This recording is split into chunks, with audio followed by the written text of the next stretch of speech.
Kemo na tata Nzambi et Mazulu, au nom puissant de Malakima Kongo, Malakima Kembo, l'archange Kongo qui vient bientôt délivrer son peuple qui est dispersé au-delà des fleuves de couche. Donc, Belouka à tous les bien-aimés frères et sœurs qui nous écoutent aujourd'hui, ici présents, et aux frères et sœurs qui nous écoutent à travers les réseaux sociaux. Le peuple du Dieu vivant, effectivement, est dispersé où? Au-delà des fleuves de couche, selon qui? Non pas selon votre frère, mais selon l'esprit Congo, depuis des siècles et des siècles, avait annoncé cela, que le peuple serait dispersé au-delà des fleuves de couche, c'est-à-dire de l'Afrique centrale jusqu'à l'Afrique du Sud. Ce n'est pas au-delà des fleuves du Jourdain, là c'est Amalek. Au-delà du fleuve du Rhin, là c'est Édom. Au-delà des fleuves du Mekong, là c'est plutôt Japhet. Donc on ne parle pas de ce peuple, mais on parle plutôt du peuple du Dieu vivant dispersé au-delà des fleuves de couche. Donc les Bibles les plus anciennes, notamment la Vulgate, dit que les enfants de mon peuple sont dispersés au-delà des fleuves de couche. Donc nous faisons partie de ce peuple et par la grâce de Tata Nzambi qui nous a révélé que nous sommes de la tribu de Lava, un Bakongo. Je suis un Bakongo de la tribu de Lava, c'est-à-dire un Lévite. J'ai été envoyé par le peuple, par le Très-Haut, pour instruire Yankaba en ce qui concerne le coma de Bankaka. Donc de ramener Yankaba à l'obéissance à Tata Nzambi Eto, de ramener Yankaba, de remplir Yankaba du Tiadi, ok, et de pousser Yankaba à Osoba, c'est-à-dire à faire la repentance, afin que le peuple choisisse le Sema, afin que le peuple choisisse le Soba dans ces derniers temps que nous vivons.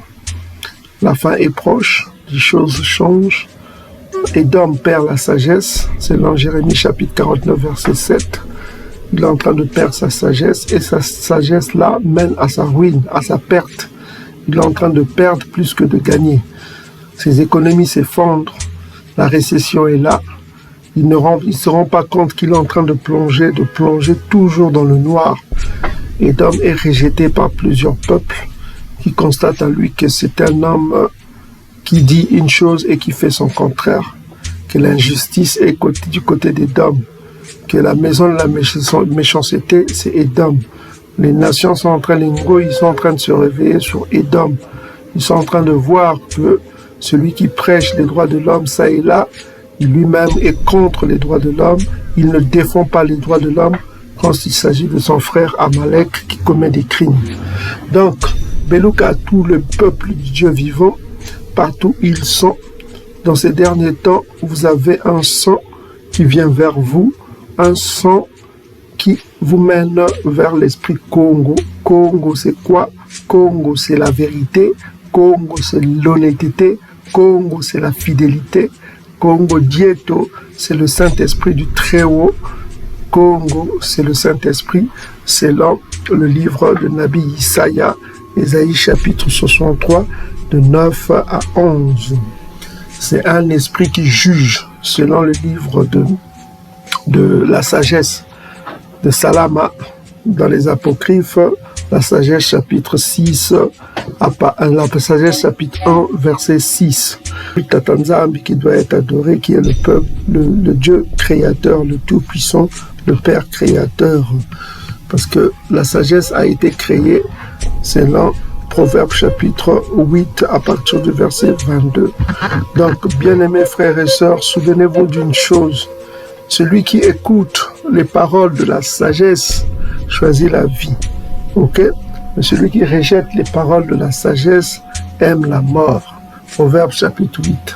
Donc, bien-aimés frères, dans ces derniers temps, il est important que chacun de vous se réveille, se rende compte que l'ennemi nous a apporté la fin de la loi, quand c'est la loi qui doit nous délivrer, selon Deutéronome chapitre 30. Nous avons besoin de la loi, plus que besoin de la loi, dans ces derniers temps, là où nous voyons que l'ennemi est en train de propager partout sa doctrine de la fin de la loi, ok?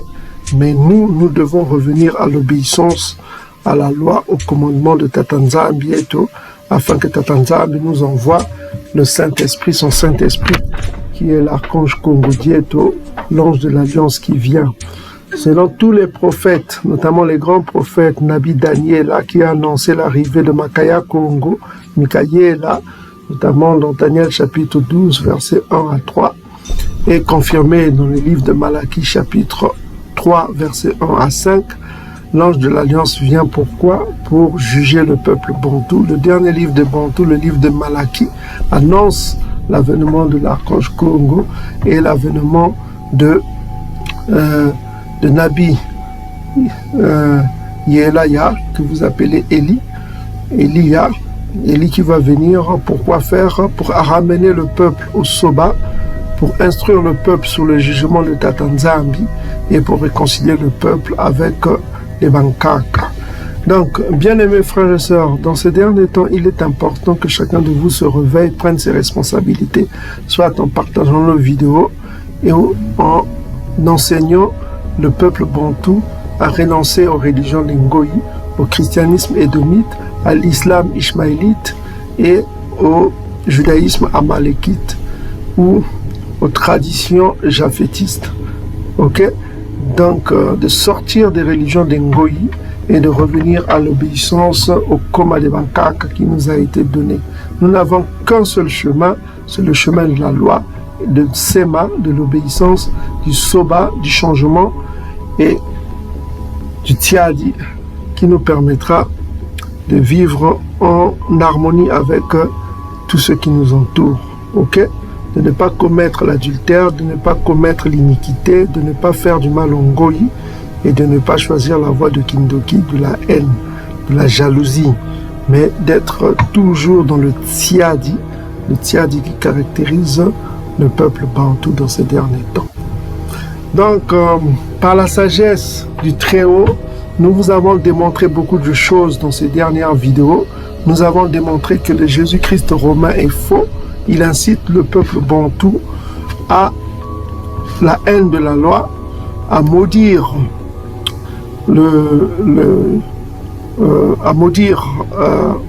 les bantous, à maudire les parents, à maudire les enfants et à maudire sa propre vie. Donc nous avons vu que c'est contraire aux écritures hébraïques bantou.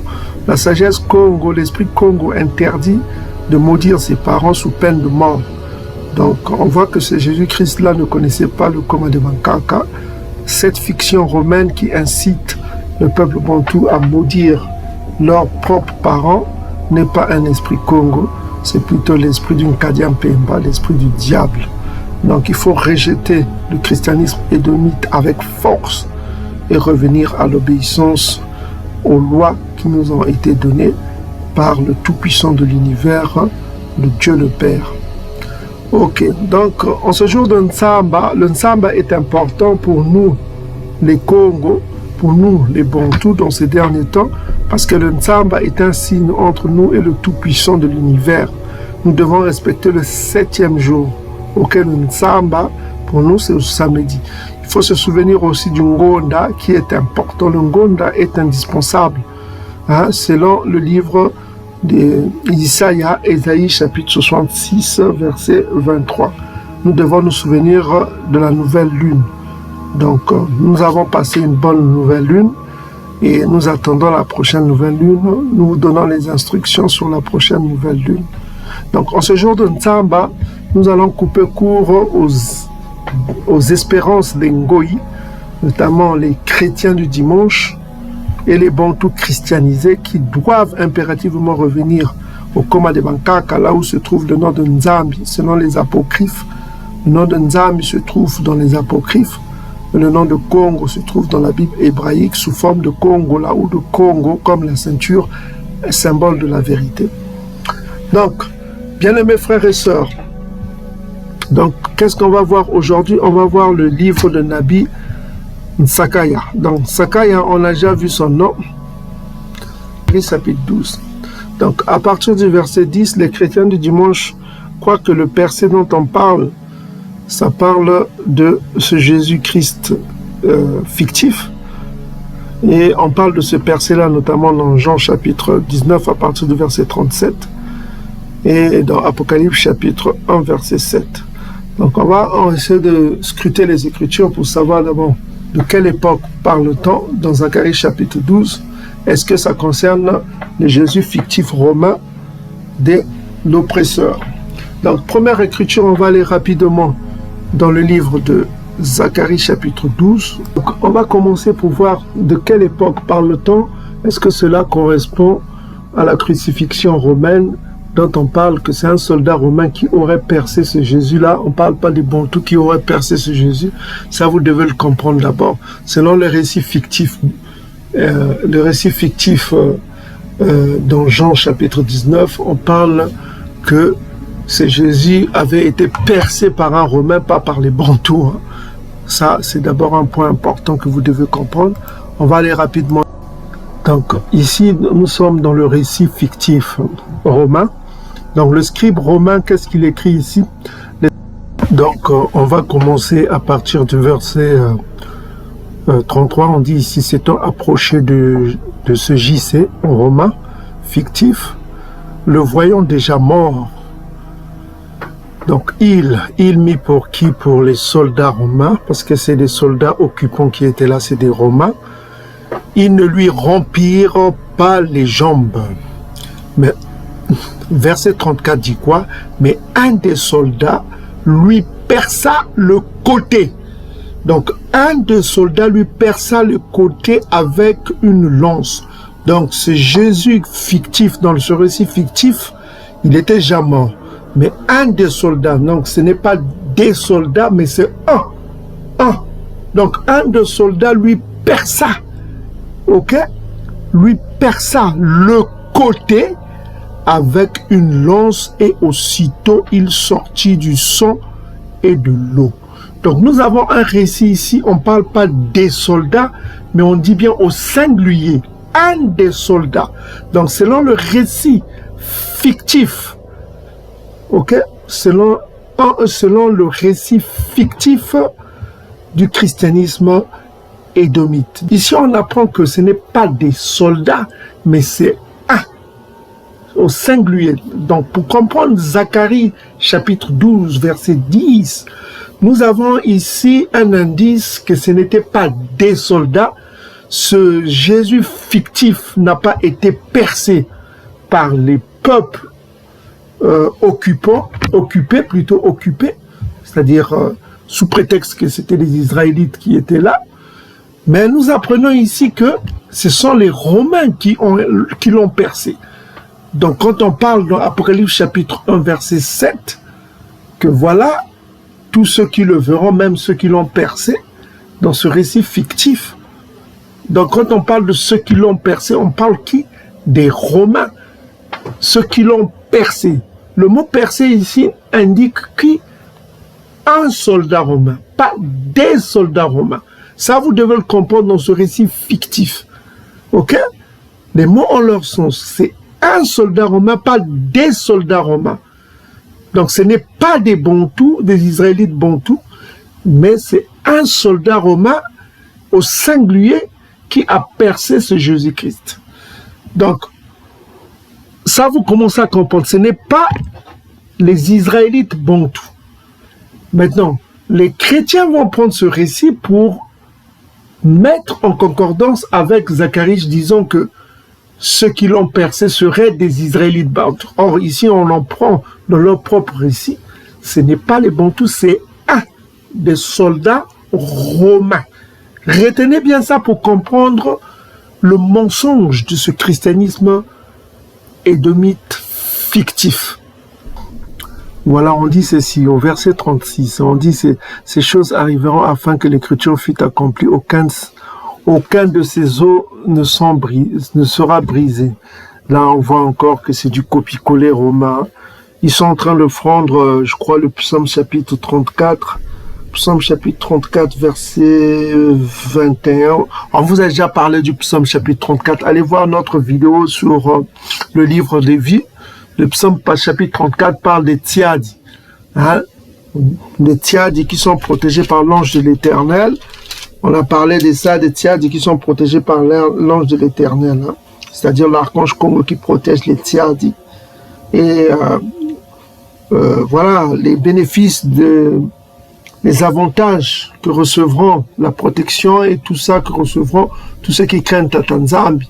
C'est-à-dire que les Tziadi, les justes.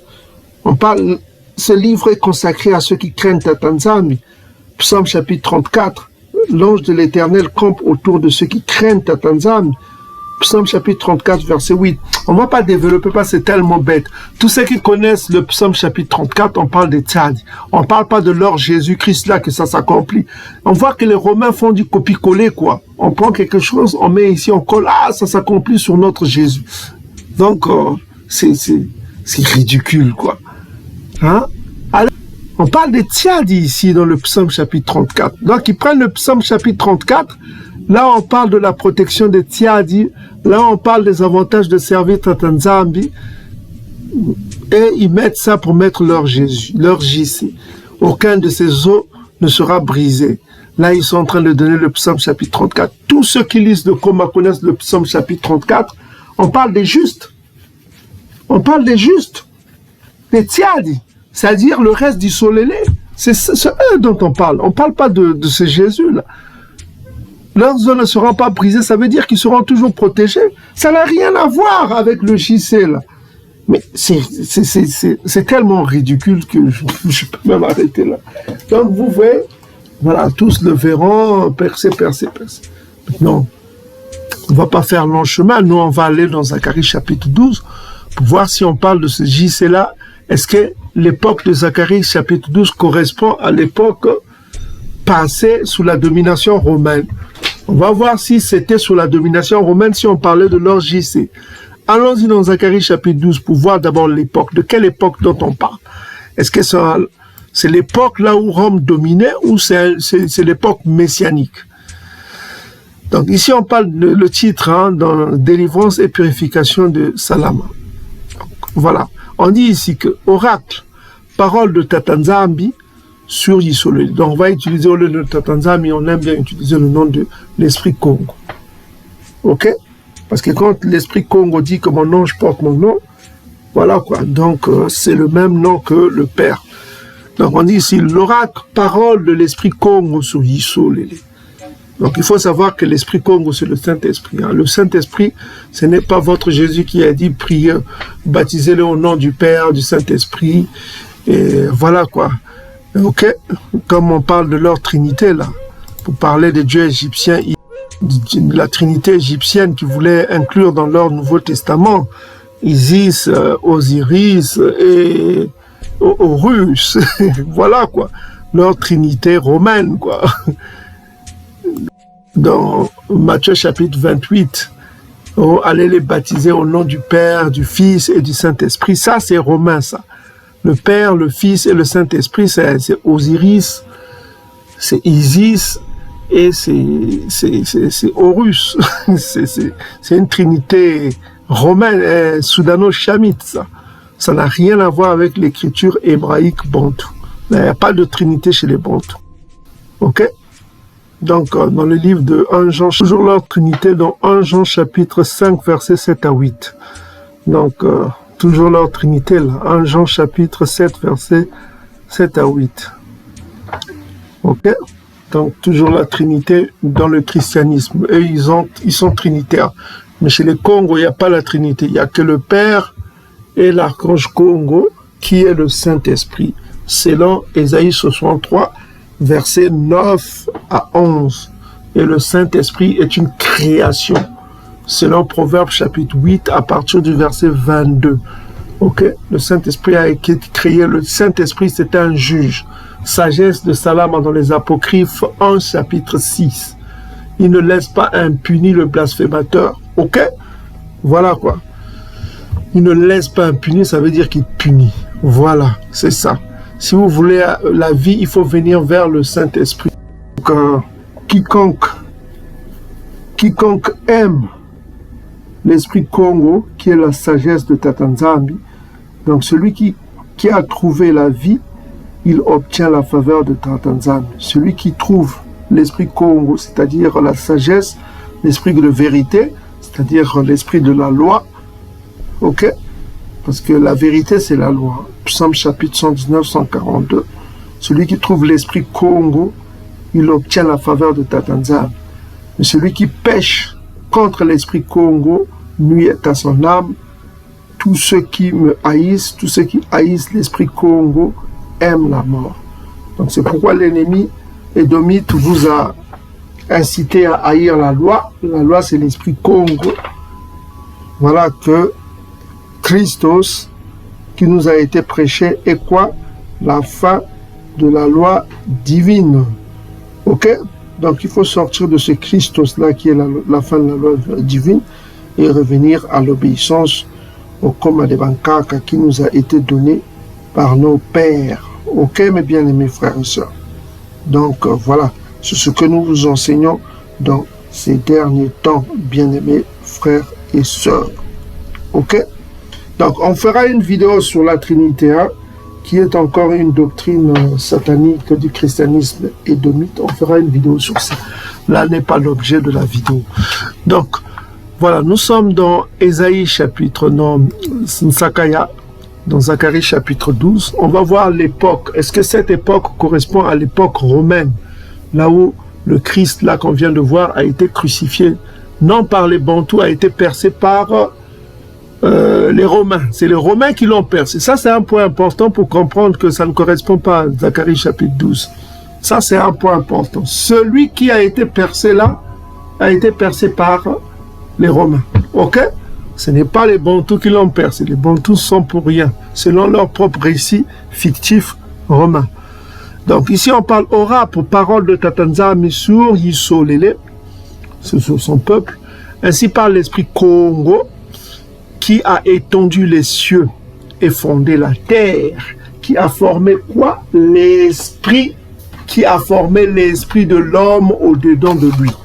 Donc le créateur, ce n'est pas l'esprit Congo. L'esprit Congo lui-même a été créé, selon Proverbe chapitre 8, à partir du verset 22. On dit ceci que Tatanzambi m'a créé la première de ses œuvres avant ses œuvres les plus anciennes. Donc il est le témoin de la création. Hein, l'esprit Congo est le témoin de la création. C'est pourquoi on dit que faisons l'homme à notre image, parce que l'esprit Congo était à côté de l'archange, à côté de Tatanzambi dans la création. Donc, c'est pourquoi on nous dit ici quoi? On nous dit ici quoi? On nous dit que, voilà quoi.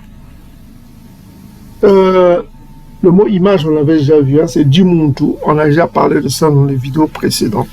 Donc ici, on nous dit quoi? Oracle, parole de l'esprit Congo sur Yisolele, ainsi parle l'esprit Congo qui a étendu les cieux et fondé la terre et qui a formé l'esprit de l'homme au-dedans de lui.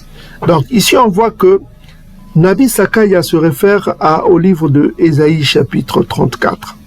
Parce que Ésaïe chapitre 44 plutôt, verset 24 à 26 parle de ça. Que c'est Tatanzambi qui a formé l'homme, l'esprit de l'homme, etc., etc. Donc c'est Tatanzambi qui est digne d'adoration, qu'on doit adorer, seul le Père on doit adorer. Ok? On n'adore pas le Saint-Esprit, on adore le Père uniquement. Ok? C'est le Père qui doit être adoré. Donc on dit ceci, voici je ferai de Salama une coupe d'étourdissement pour tous les peuples d'alentour et aussi pour Yaoundé, dans le siège de Salama. Donc, il fera des ngoïs, hein, c'est-à-dire des ngoïs des alentours. Il fera ça de Salama quelque chose qui va faire mal aux ngoïs des alentours. Ok? Donc, quand on parle d'une coupe d'étourdissement, ça se réfère au châtiment. Ça se réfère au châtiment, la coupe d'étourdissement se réfère au châtiment. Ça, vous pouvez lire dans Ésaïe chapitre 55, verset 22, Jérémie chapitre 25, verset 15, Habakkuk chapitre 2, verset 15, et puis vous pouvez aussi lire le psaume chapitre 75, verset 7 à 9, la coupe de la colère, la coupe d'étourdissement. Vous pouvez lire aussi Ésaïe chapitre 51, à partir du verset 17, ça implique la colère, quoi. Ça implique le châtiment, voilà quoi. Donc, quand on parle de coupe d'étourdissement, on parle de châtiment pour les ngoïs aux alentours. Donc, tous ceux qui tenteront de s'attaquer à Salama, ils subiront un jugement terrible. Donc ça, vous pouvez lire aussi dans Zacharie chapitre 14 à partir du verset 9. Ok, à partir du verset 9, on dit que, voilà quoi, l'archange Congo sera roi de toute la terre. En ce jour-là, l'archange Congo sera le seul tout-puissant. Son nom sera le seul nom. Donc, puisqu'il porte le nom de Tatanzambi, c'est le nom de Congo qui sera connu de tout l'univers. Tout l'univers. Ok? Donc, voilà. Donc, Zacharie chapitre 14, verset 12. Donc, on voit pourquoi on dit on dit ceci, que voici les plaies dont l'archange Congo frappera tous les peuples qui auront combattu contre Salama. Leurs chairs tomberont en pourriture, tandis qu'ils seront sur leurs pieds. Leurs yeux tomberont en pourriture dans les orbites, et leur langue tombera en pourriture dans leur bouche. Donc, tous les peuples qui s'attaqueront à Salama en ce temps-là subiront des conséquences. Donc, c'est ce qu'on veut dire ici. On se réfère à Zacharie chapitre 14, verset 12. Donc là, nous sommes déjà au règne de l'archange Congo, l'avènement de l'archange Congo et de son roi qui sera, que l'archange Congo va ressusciter Nabi-Doda. Donc, l'époque, on voit déjà que ça ne correspond pas à l'époque romaine. Ça, c'est un premier point. Ok, vous commencez à comprendre. Quand Salama sera une coupe d'étourdissement pour tous les peuples, c'est quand l'archange Congo va régner. Donc nous sommes dans Zacharie chapitre 14 à partir du verset 9 à 12. Au partir du verset 12, on précise bien cela. Au verset 3, on dit ceci. En ce jour-là, je ferai de Salama une pierre pesante pour tous les peuples. Tous ceux qui s'élèveront seront meurtris. Donc on précise bien la parole de Zacharie chapitre 14, verset 12. Donc, meurtri, ça veut dire qu'ils subiront des conséquences terribles s'ils s'attaquent à Salama, parce qu'il y a Congo sera au milieu de son peuple. Et toutes les nations de la terre s'assembleront contre elle. Donc, on voit que les nations de la terre s'assembleront contre Salama.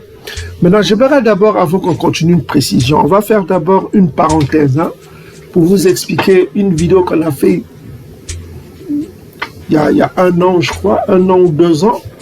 On a parlé de Gog et Magog quand on était encore dans le christianisme édomite, dans l'esprit de Christ. Là. On parlait de Christ comme Isaïe. Vous vous souvenez, on avait fait une vidéo sur Gog et Magog. On vous montre d'abord l'extrait de cette vidéo et puis on va continuer. Pourquoi on vous montre l'extrait de cette vidéo? C'est juste pour vous faire comprendre quoi? Pour vous faire comprendre que l'ennemi de l'ère messianique ne sera pas Édom, puisque Édom sera exterminé selon Daniel chapitre 7 qu'on a lu dernièrement. On revient encore dans Daniel chapitre 7 à partir du verset 12. Non, à partir du verset 11. Daniel chapitre 7, verset 11. On dit ceci. Je regardais alors, à cause de ces paroles arrogantes, c'est-à-dire la petite corne là qui représente Bozrab, qui est l'Amérique, et ses alliés de l'OTAN, que prononçait la corne, étendu que je regardais, l'animal fut tué, et son corps fut anéanti, livré au feu pour être brûlé. Donc là déjà Édom va être brûlé. Voilà, Isaïe chapitre 34 verset 5 à 11. Et puis Isaïe chapitre 63 verset 1 à 6. On voit que Bosra et toute l'armée de l'OTAN, les pays de l'OTAN, tout cela va brûler. Il n'existera plus, Édom ne sera plus. Maintenant, quel sera l'ennemi de l'ère messianique? C'est ça la question. Donc, selon Ézéchiel chapitre 38, Ézéchiel chapitre 39, le futur ennemi sera... Non, nous sommes dans Ézéchiel chapitre 38. Pour comprendre Ézéchiel chapitre 38, il faut comprendre 3 choses qui vont arriver dans Ézéchiel chapitre 38.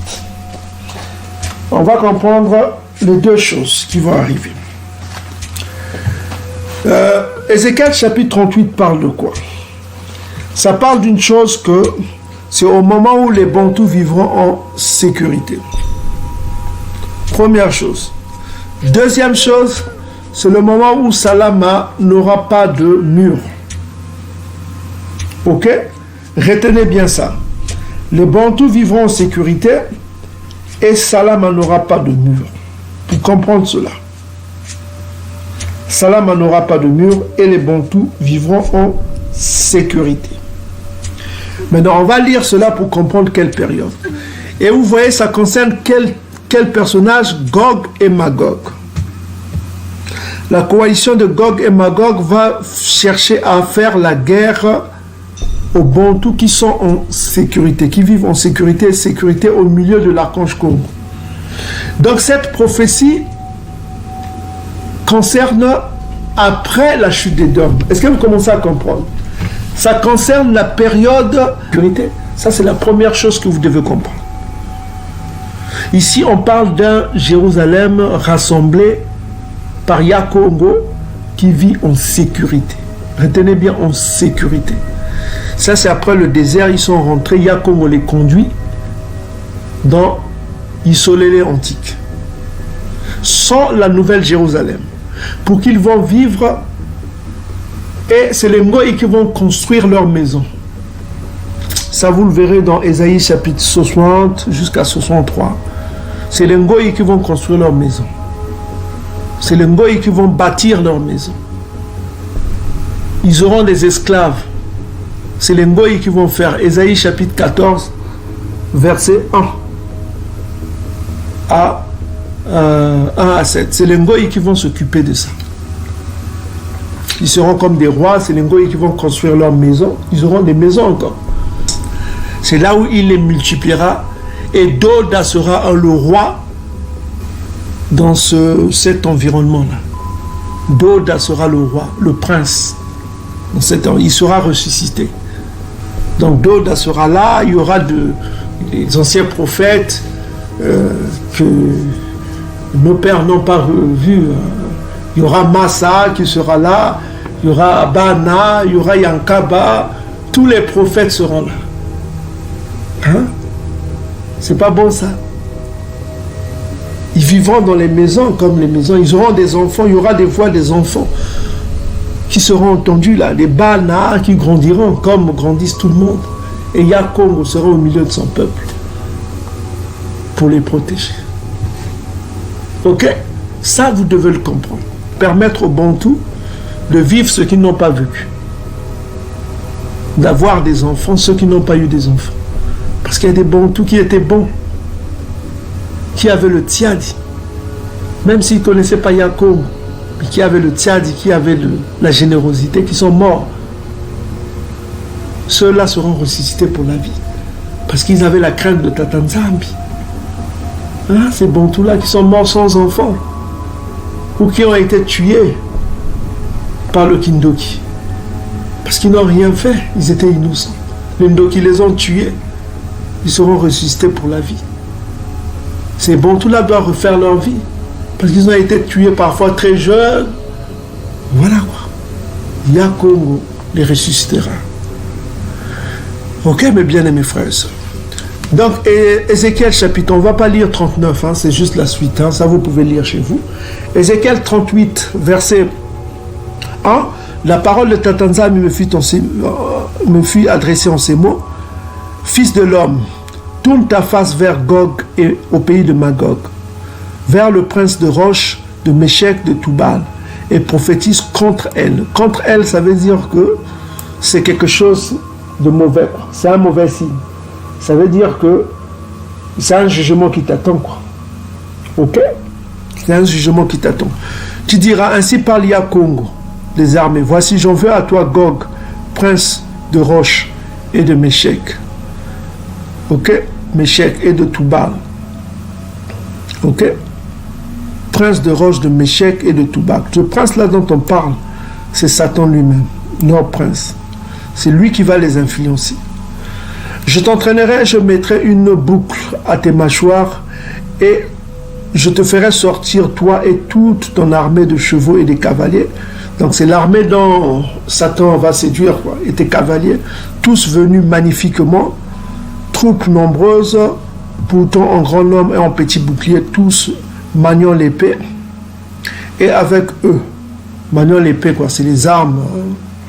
Et avec eux, ceux de Perse, c'est-à-dire les Perses, ça doit être les Iraniens, c'est-à-dire l'Éthiopie, ça veut dire les Kamites qui vont se joindre à cette armée de Satan, de Pout, toujours les Kamites, ok, et qui portent de boucliers de casque, Gomer et toutes ses troupes, la maison de Torgarma à l'extrémité du septentrion, donc ils viennent du nord, et toutes ces troupes, peuples nombreux qui sont avec toi, prépare-toi, tiens-toi prêt, toi et toute la multitude de l'assemblée autour de toi, sois leur chef. Ok? Après bien des jours, tu seras à leur tête. Dans la suite des années, tu marcheras contre le pays dont les habitants échappés à l'épée. Échapper à l'épée, ça veut dire échapper au jugement, quoi. Auront été rassemblés. Donc, c'est les rassemblés qui ont été rassemblés.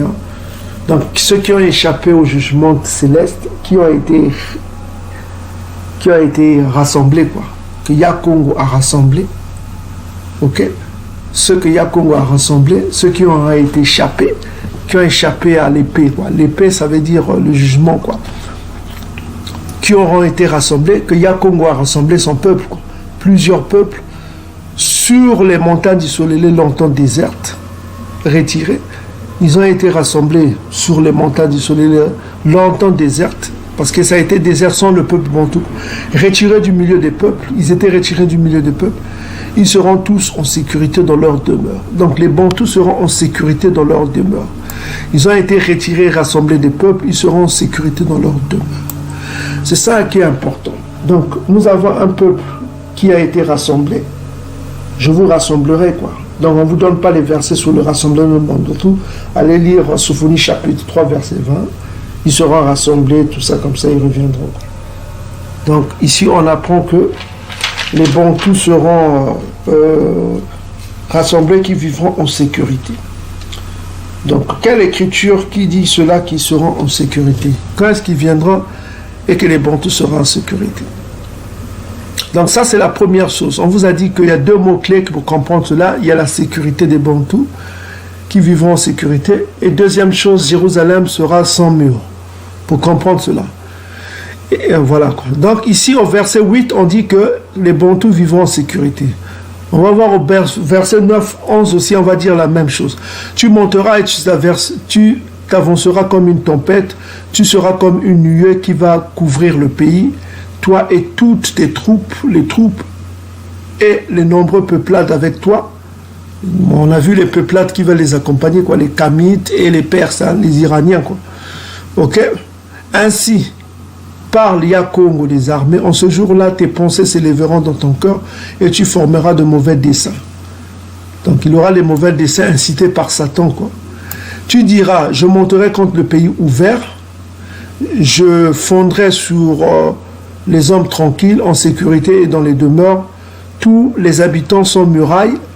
Donc, on voit que tous les habitants sans murailles, il n'y aura pas de murailles, dans Jérusalem, et n'ayant ni verrou ni porte. J'irai faire du butin et me livrer au pillage porté de la main de la ruine sur un peuple recueilli du milieu des nations, ayant des troupeaux et des propriétés et occupant les lieux élevés du pays. Donc il cherchera à aller prendre de l'or, parce que pourquoi? Il cherchera à piller, quoi. Salama, parce que Salama aura de l'or, les nations, tout l'or des nations viendra entre les mains des bantous. Ça, on va le voir. On va lire tout à l'heure Ésaïe chapitre 60, de 1 à 7. On va lire tout à l'heure, mais on va lire d'abord pourquoi les bantous seront en sécurité. Ok?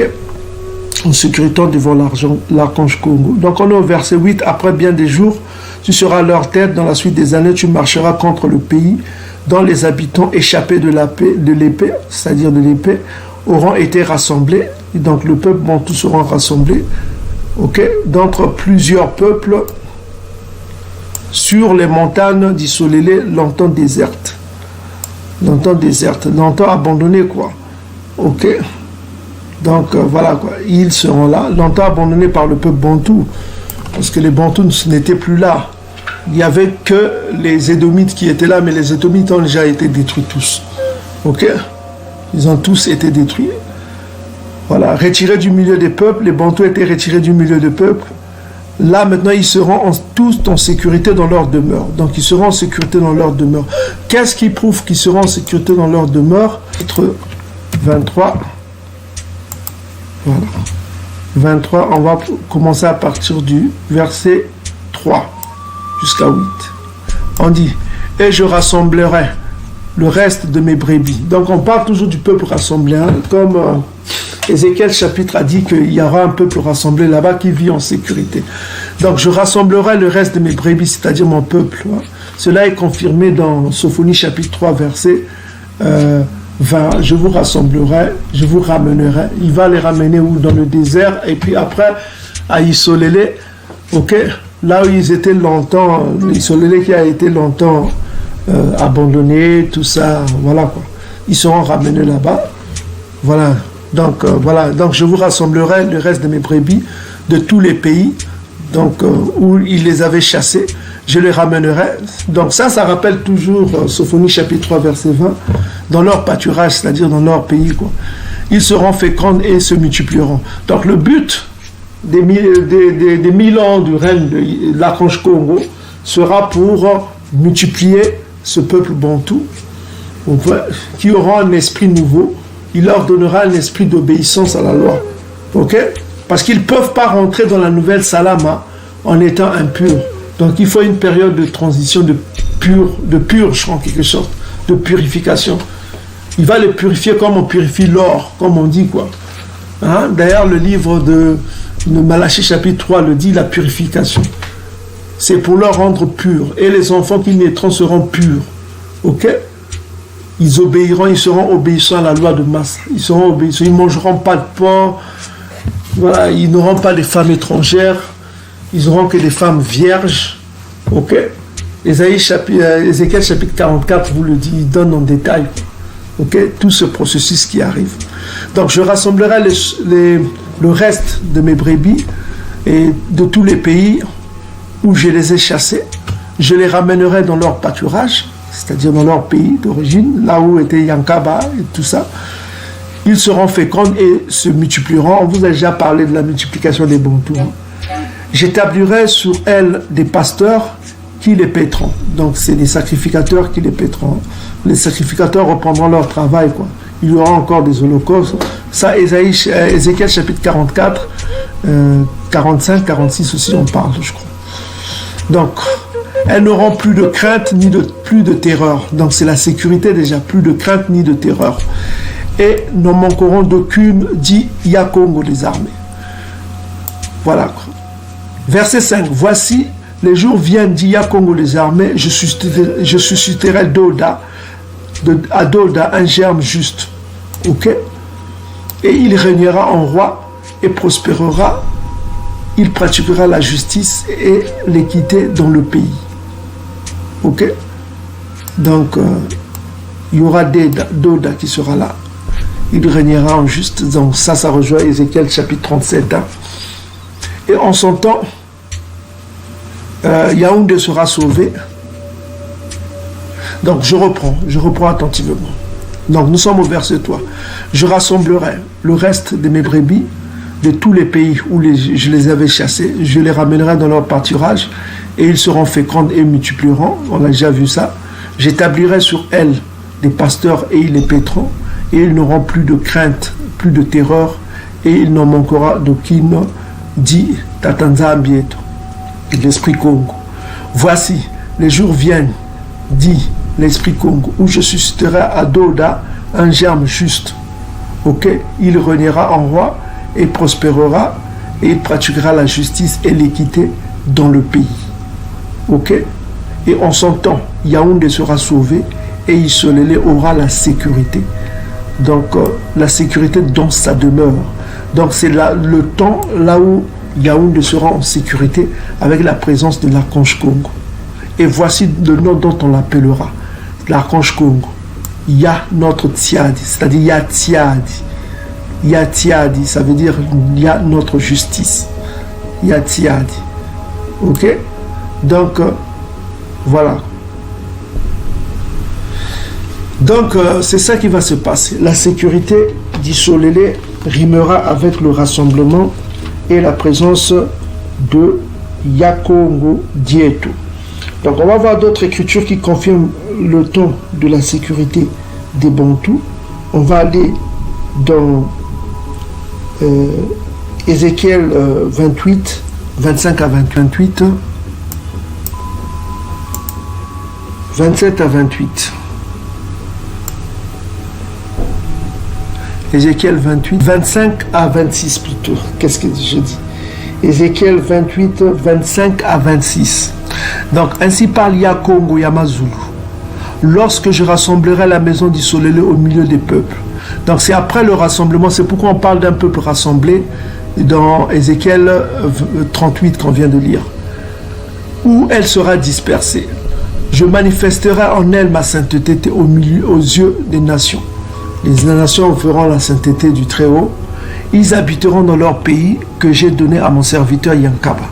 Donc c'est là où les Bantous habiteront en sécurité, quoi. Ils y habiteront en sécurité. Donc vous voyez le mot sécurité là qui revient. Et ils bâtiront des maisons. Donc ils bâtiront des maisons comme on bâtit les maisons aujourd'hui. Ce n'est pas les maisons du ciel d'abord. C'est les maisons comme les maisons de tous les jours. Avec cuisine, avec tout ça. Hein? Est-ce que vous comprenez ce qui arrive? Yakongo sera au milieu de son peuple. Mais ils auront encore des maisons comme les maisons traditionnelles. Ok? Il y aura du feu pour faire à manger. Ils mangeront comme tout le monde. Ok? Ils feront l'amour pour avoir des enfants. Ils bâtiront des maisons et planteront des vignes. Ils habiteront en sécurité. J'exercerai mes jugements contre tous ceux qui les entourent et qui les méprisent. Et ils sauront que je suis Yakongo. Donc il va exercer des jugements contre tous ceux qui les entourent. Ok? Tous ceux qui chercheront à venir contre eux. D'ailleurs, le livre de Zacharie chapitre 14 disait ça. Tous ceux qui chercheront à attaquer Salama verront leurs yeux étourdis, tout ça comme ça, par le feu. Ok? Donc ils seront en sécurité. C'est la sécurité dont on parle. Et on va voir Ézéchiel 34, verset 23, le confirme aussi. C'est quand ils seront rassemblés par Yakongo qu'ils vivront en sécurité, toujours en fonction de Sophonie chapitre 3, verset 20. Donc Ézéchiel chapitre 34 aussi le confirme. Vous allez voir un peu plus clair dans Ézéchiel chapitre 34. Ils bâtiront des maisons comme on bâtit les maisons tous les jours. Qu'est-ce que vous croyez? Hein? Un processus de purification. Ok? Donc, Ézéchiel chapitre 34, à partir du verset 23. Ok, on va lire Ézéchiel 34 à partir du verset 23. On dit ici, j'établirai sur elle un seul pasteur qui les paîtra, mon serviteur Doda. Donc David sera ressuscité pour être le chef dans la maison d'Isolélé. On vous a parlé de la résurrection de Doda. Donc David sera ressuscité, il fera paître, il sera leur pasteur. Moi, Yakongo, je serai leur Dieu. Mon serviteur Doda sera le prince au milieu d'elle, de mon peuple. Moi, Yakongo, j'ai parlé. Je traiterai avec elle une alliance de paix. C'est la nouvelle alliance. Je ferai disparaître du pays des animaux sauvages, c'est-à-dire les nations hostiles. Elles habiteront en sécurité. Les fils de Solélé habiteront en sécurité dans le désert et ils domineront au milieu des forêts.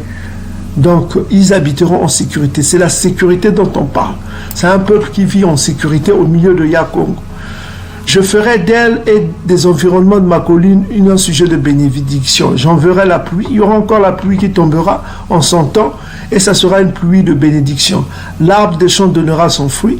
Le fruit, il faut le manger. Donc, ils auront des corps pour manger encore. Est-ce que vous comprenez? Une pluie de bénédiction parce qu'ils tomberont plus malades. L'arbre des champs donnera son fruit. Ok? Donc, ils auront des fruits terribles qui pousseront à volonté, quoi. La terre donnera ses produits, elles seront en sécurité. Mon peuple, elles seront en sécurité dans leur pays. Et elles sauront que je suis Yakongo quand je briserai leurs lions et leurs jours. La malédiction, quoi. Je les délivrerai de la main de ceux qui les asservissaient, de l'oppresseur, quoi. Là, ça rejoint Ésaïe chapitre 14, verset 1 à 6, à 7. Ok? Je les délivrerai de leurs oppresseurs, quoi, qui les asserviraient. Et elles ne seront plus au pillage parmi les Ngoï. Et les bêtes de la terre ne les dévoreront plus, c'est-à-dire les nations hostiles. Elles habiteront en sécurité, il n'y aura personne pour les troubler. D'où Ézéchiel chapitre 38, on voit déjà les Japhétistes qui viennent troubler leur sécurité. J'établirai pour elles une plantation qui aura du rénom et elles ne seront plus consumées par la faim. Donc il n'y aura plus la faim dans le pays. Donc ils mangeront à volonté, quoi. Elles ne porteront plus l'opprobre des nations, la honte des nations, quoi. Elles sauront que moi, Yakongo, leur tout-puissant, je suis avec elles, ok, et qu'elles sont mon peuple, elles sont la maison d'Isolélé, dit Yakongo des armées, vous êtes mes brebis, mon pâturage, vous êtes des hommes, je suis votre tout-puissant, dit l'archange Kongo. Donc, on voit que c'est quand il sera au milieu de son peuple, puisque là, il a bien précisé, je suis avec elles, et qu'elles sont mon peuple, je suis avec elles, et qu'elles sont mon peuple. Donc, Yakongo sera au milieu de son peuple quand Doda viendra. C'est confirmé aussi dans Ézéchiel chapitre 32, versets 37 à 40. Donc, on voit toutes ces écritures, ça ne s'accomplira que quand Yakongo sera au milieu de son peuple, quand Doda sera là. Donc, on va voir cela aussi dans Ézéchiel chapitre 32, quand ils seront en Ézéchiel chapitre 37. Donc, nous sommes dans Ézéchiel chapitre 37 à 23. Il mis, c'est pour les Bantous, le peuple de Dieu vivant, les Israélites Bantous. Ils ne se souilleront plus pas vers leur idole, par leur abomination, par toutes leurs transgressions. Je les retirerai de tous les lieux où ils ont habité, où ils ont péché. Je les purifierai, donc la purification de son peuple. Ils seront mon peuple et je serai leur Dieu. Mon serviteur Doda, comme on vient de le lire, dans Ézéchiel chapitre 34, Doda sera au milieu d'eux. Il sera leur roi. C'est là où le peuple d'Isolélé sera en sécurité. Donc je traiterai avec eux une alliance de paix. Donc Doda sera là un prince pour eux, pour toujours. Pour toujours. Je traiterai avec eux une alliance de paix et il y aura une alliance éternelle avec eux. Ça, c'est la nouvelle alliance. Je les établirai et je les multiplierai. C'est la même chose qu'on vient de voir. Quand ils vivront en sécurité, Ézéchiel chapitre 34, à partir du verset 23, c'est la même chose qui est dit. Je les placerai mon sanctuaire au milieu d'eux. On vient de le lire aussi. Ma demeure sera parmi eux et je serai leur Dieu, ils seront mon peuple. Donc, les nations sauront que je suis Yakongo qui sanctifie. Donc, on parle, retenez bien qui sanctifie Isolélé lorsque mon sanctuaire sera au milieu d'eux. Donc, il sera au milieu de son peuple. Son sanctuaire sera au milieu d'eux. Donc, il sera au milieu de son peuple quand ils bâtiront leur maison, comme on vient de le lire, tout ça comme ça. Maintenant, qui sera au milieu de son peuple? Ça, vous le savez déjà. Il sera au milieu de son peuple. Qui est ce peuple-là? Sophonie chapitre 3, Sophonie chapitre 3. C'est le peuple qui est au-delà du fleuve de Couche qui est concerné. C'est le peuple qui porte son nom qui est concerné. Ce n'est pas tous les peuples, c'est le peuple qui porte son nom. Ce n'est pas Amalek, ça n'a rien à voir. Ça ne concerne pas Amalek, on vous l'a prouvé. Donc, nous sommes dans Sophonie chapitre 3. Vous savez déjà, au-delà du fleuve de l'Éthiopie, Sophonie 3, verset 10. Chapitre 3, verset 10, au-delà des fleuves de Couche. Là, nous sommes en Afrique, nous ne sommes pas au-delà des fleuves du Rhin, du Mississippi, du Mekong. Nous sommes au-delà des fleuves de Couche, c'est-à-dire de l'Afrique centrale jusqu'en Afrique du Sud. Mon peuple dispersé, mes adorateurs, mes fidèles. Il y a un tabac, mon fidèle, mes adorateurs, mes dispersés, c'est-à-dire mon peuple dispersé, m'apporteront des offrandes. En ce temps-là, tu n'auras plus à avoir honte, pas rougir de toutes les actions par lesquelles tu as péché contre moi, car je t'aurai du milieu de toi tous ceux qui triomphent avec arrogance. Tu t'enorgueilleras plus sur ma montagne seule. Je laisserai au milieu de toi un peuple humble et petit, qui trouvera son refuge dans le nom de Yakongo. Donc c'est ceux-là qui ont le nom de Yakongo, qui trouvent leur refuge dans le nom de Yakongo. Parce qu'ils connaissent le nom de Yakongo, qui est le même nom que le nom de leur peuple. C'est le reste d'Isolélé qui ne commettront point d'iniquité. Parce qu'ils ne commettront, ils détestent, ils aiment les lois de Massa. Parce qu'on les appelle les restes d'Isolélé qu'on vient de lire tout à l'heure dans Ésaïe chapitre 10, versets 20 à 23. C'est le reste d'Isolélé dont on parle qui se sont détournés quoi de l'oppresseur. L'oppresseur qui les enseigne quoi d'être hors la loi. Ok. Voilà. C'est le reste d'Isolélé qui ne commettront point d'iniquité parce qu'ils détestent l'iniquité, le péché. Ils veulent vivre selon les lois de Massa. Ok? Voilà quoi. Ils ne diront point de mensonge parce qu'ils ont compris que dire le mensonge c'est contre la vérité. Voilà, dire le mensonge c'est le contraire de la vérité, c'est le contraire de Congo. Ok? Il ne trouvera pas dans leur bouche une langue trompeuse. Ils ne tromperont pas le peuple en disant que oh moi je suis un prophète, ce que je vous dis c'est la vérité. Non, non, non. Ils ne tromperont pas le peuple. Mais ils paîtront et se reposeront et personne ne les troublera. C'est la sécurité qu'ils connaîtront. Pousse des cris de joie, fille de Ntiani. Pousse des cris de joie d'allégresse, Isolélé. Réjouis-toi, verset 14. Triomphe de tout ton cœur, fille de Salama. Pourquoi ils vont se réjouir? Yakongo a détourné tes châtiments. Ces châtiments, c'est la punition qui pesait la coupe, quoi. Parce que qui a pris le relais, c'est Édom, c'est le châtiment qui a été repoussé. Ils parlent de ce qu'ils ont, ils ne souffriront plus, les châtiments qui pesaient sur eux, quoi, à cause de Sophonie chapitre 3, verset 11, parce qu'ils ont péché contre le peuple. Donc il a éloigné quoi ton ennemi? L'ennemi c'est Édom et tous les autres là. Il a éloigné ton ennemi. Principalement c'est Édom en premier. Le roi d'Isolélé est au milieu de toi. On vient de le voir dans la confirmation dans Ézéchiel chapitre 37. Il est au milieu de son peuple. Il a éloigné ton ennemi. Il est au milieu de ton peuple. Tu n'as plus de malheur à éprouver. Ok? Donc il n'y a plus de malheur à éprouver parce qu'il est là pour aider, pour Yissa quoi. En ce jour-là, Salama, on dira à Salama, ne crains rien. Pourquoi ne crains rien? Parce qu'il y a la sécurité, parce qu'il est là au milieu d'eux. Ntiani, que tes mains ne s'affaiblissent pas. Yakongo, 17, Yakongo, ton tout-puissant, est au milieu de toi, comme un héros qui sauve. Il fera de toi sa plus grande joie. Il gardera le silence dans son amour. Il aura pour toi des transports d'allégresse. Ok, je rassemblerai ceux qui sont dans la tristesse et les fesses solennelles de ceux qui sont sortis dans ton sein. Et la suite, vous pouvez lire chez vous. Ok. Maintenant, verset 19, ce qui est important, c'est ça. Voici, en ce temps-là, j'agirai contre tous tes oppresseurs. Donc, tous ces oppresseurs, tous ceux qui chercheront à venir contre Salama, ils seront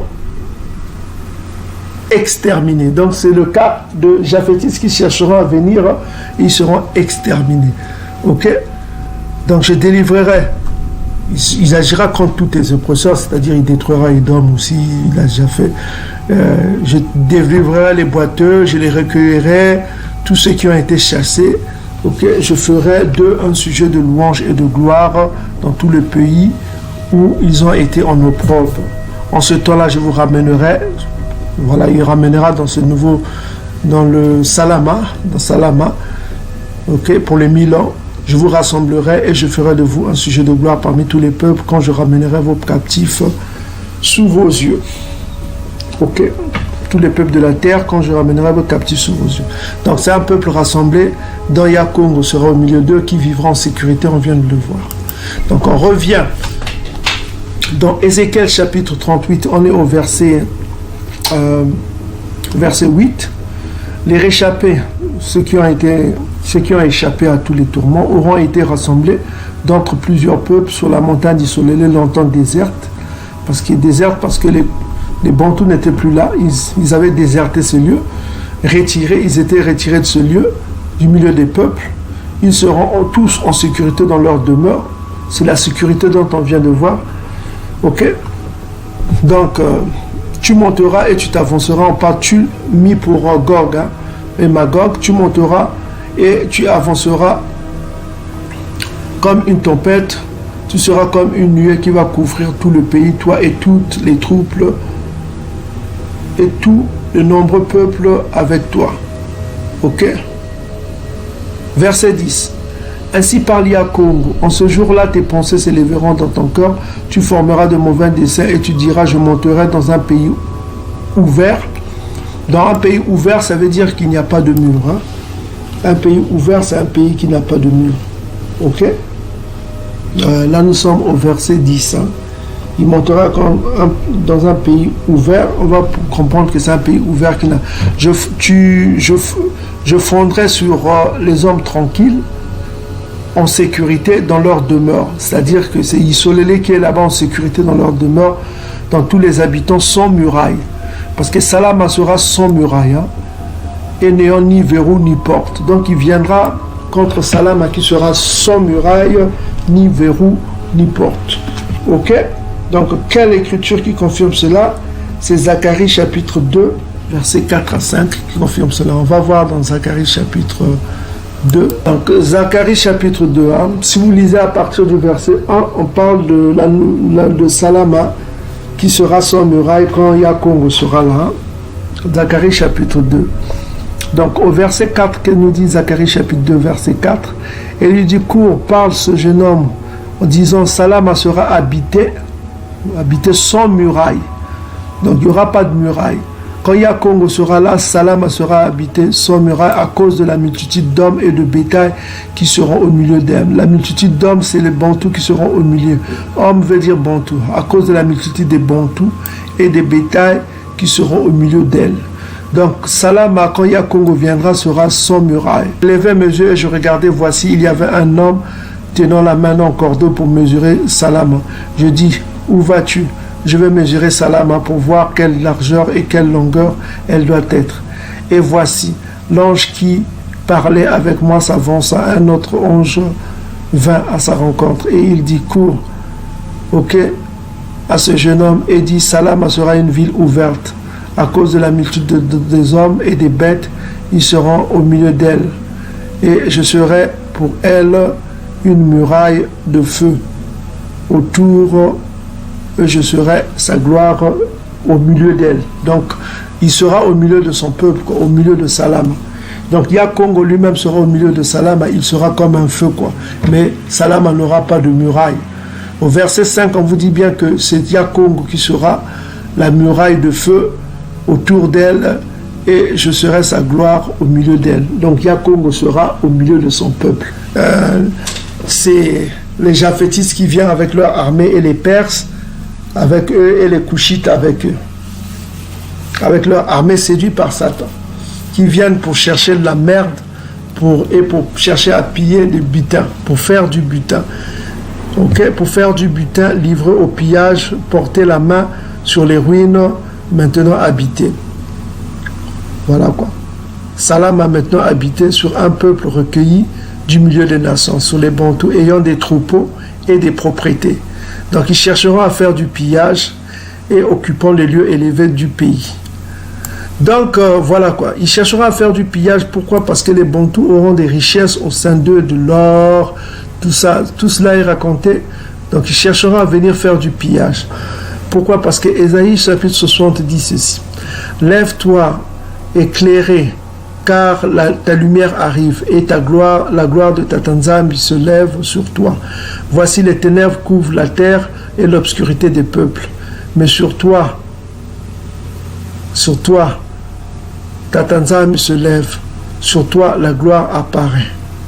Des nations marchent à ta lumière et des rois à la clarté de tes rayons. Porte tes yeux alentour et regarde, tous y s'assemblent et vers toi. Tes fils arrivent de loin. Ça, c'est qui sera construit comme les constructions humaines. Sans porter sur les bras, tu tressailleras alors, verset 5, tu te réjouiras et ton cœur bondira. Verset 5, quand les richesses de la mer se tourneront vers toi, quand les trésors des nations viendront à toi. Donc les trésors des nations viendront à Salama, se tourneront vers toi. Donc on voit que les trésors des nations viendront à Salama. Ok? Donc c'est les richesses là que chercheront à s'accaparer les Japhétistes et leurs alliés. Parce qu'il y a des trésors et il y a beaucoup de bétail aussi là-bas. Tu seras couverte d'une foule de chameaux, des dromadaires de Madian et d'Epha viendront tous de Séba et ils porteront de l'or et de l'encens et publieront de louanges à Yakongo. Ok? Les troupeaux de Kédar se réuniront tous chez toi, des béliers de Naboth monteront sur toi, ok, et me seront agréables. Et je glorifierai la maison de ma gloire. Donc les nations porteront des cadeaux, là où il y a Congo, quoi. Ils porteront des cadeaux, de l'argent, avec leur argent, de l'or, des navires d'or. Donc on parle même de l'or ici, avec leur argent et de l'or, à cause du nom de Yakongo et de ton Tout-Puissant, qui te glorifie. Ok? Donc on dit que les fils de l'étranger, voilà, attends, on continue. Donc on voit que les troupeaux de Kedar se réunissent, on est au verset 60, verset 7, hein, les troupeaux de Kedar, de Kedar se réuniront tous chez toi, les béliers de Nabaoth seront à ton service. Donc ça c'est les réchappés d'Ismaël, hein, des Arabes, des réchappés des Arabes, hein, c'est-à-dire les Bédouins. Leurs troupeaux se réuniront tous chez toi, les béliers de Nabaoth seront à ton service, monteront sur mon autel et me seront agréables, je me glorifierai de la maison de ma gloire. Verset 8. Qui sont ceux qui volent comme des nuées, comme des colombes chez leurs colombiers, car les îles espèrent en moi. Les navires de Tarsis sont en tête pour ramener de loin tes enfants, ok, avec leur argent et leur or à cause du nom de Yakongo, ton Tout-Puissant, le Saint d'Israël, qui te glorifie. Maintenant, verset 10. Les fils de l'étranger répartiront tes murs. C'est-à-dire que ce sera des maisons comme tous. C'est les étrangers qui bâtiront les maisons des Bantous. Et leurs rois seront tes serviteurs, les serviteurs des Bantous. Ok? Ils domineront sur leur oppression. On l'a déjà vu dans Ésaïe chapitre 14, hein, versets 2 à 3. Ils domineront sur leurs oppresseurs, qui seront leurs serviteurs. J'étais frappé dans ma colère. Voilà quoi, il a frappé le peuple bantou dans la colère, mais dans ma miséricorde, j'ai pitié de toi. Il a pitié de toi, de son peuple. Ésaïe chapitre 14. Tes portes seront toujours ouvertes, donc il n'y aura pas de mur. C'est pourquoi on ne parle pas de mur. Hein. Tes portes seront toujours, elles ne seront pas fermées nuit et jour, afin de laisser entrer chez toi les trésors des nations et leurs rois avec leur suite. Ok? Leurs rois avec leur suite. Donc, les trésors rentreront tous les jours. Il n'y aura pas de mur. Il n'y aura qu'un feu.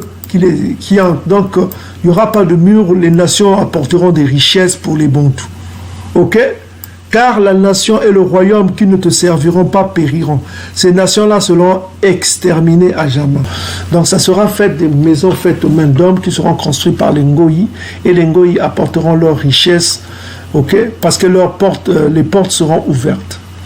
Donc, à cause de cette ouverture, de cet accès des Ngoï qui permettront aux Ngoï d'apporter des richesses. Donc, ici au verset 12, donc ils savent qu'il y a le butin là-bas et un accès ouvert pour les Ngoï pour rentrer, pour déposer leurs biens. Mais eux, ils chercheront à venir pour faire la guerre. Livrer au pillage, porter la main sur les ruines maintenant habitées, sur un peuple recueilli. Le peuple recueilli du milieu des nations, c'est les Bantous qui ont été recueillis du milieu des nations, ayant des troupeaux et des propriétés et occupant les lieux élevés du pays. Donc ils ont des richesses, des troupeaux et des propriétés. Ils ont des richesses là-bas, donc ils se disent allons piller là-bas. Même si la Yakongo est là-bas, on ira. Parce que séduit par Satan qui leur encourage, oh, il est un ange, un archange, moi aussi je suis un archange, je veux vous séduire, venez avec moi. Donc ils vont s'assurer que nous avons Satan qui est un ange aussi, ils vont aller chercher à faire la guerre et à piller. Donc Séba et Dédan et les marchands de Tarsis et tous les lionceaux te diront, viens-tu pour faire du butin? Est-ce-tu pour piller? C'est ce qu'ils vont dire à les autres, Séba et Dédan, les autres ethnies soudanaises, qui vont dire à ces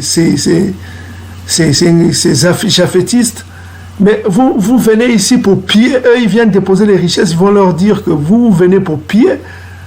Ok? Tu as rassemblé ta multitude pour emporter de l'argent et de l'or, pour prendre des troupeaux et des biens, pour faire un grand butin. C'est pourquoi prophétise Fils de l'homme et dit à Gog, ainsi parle Yakongo des armées, oui, le jour où mon peuple, dit Solélé, vivra en sécurité, tu le sauras.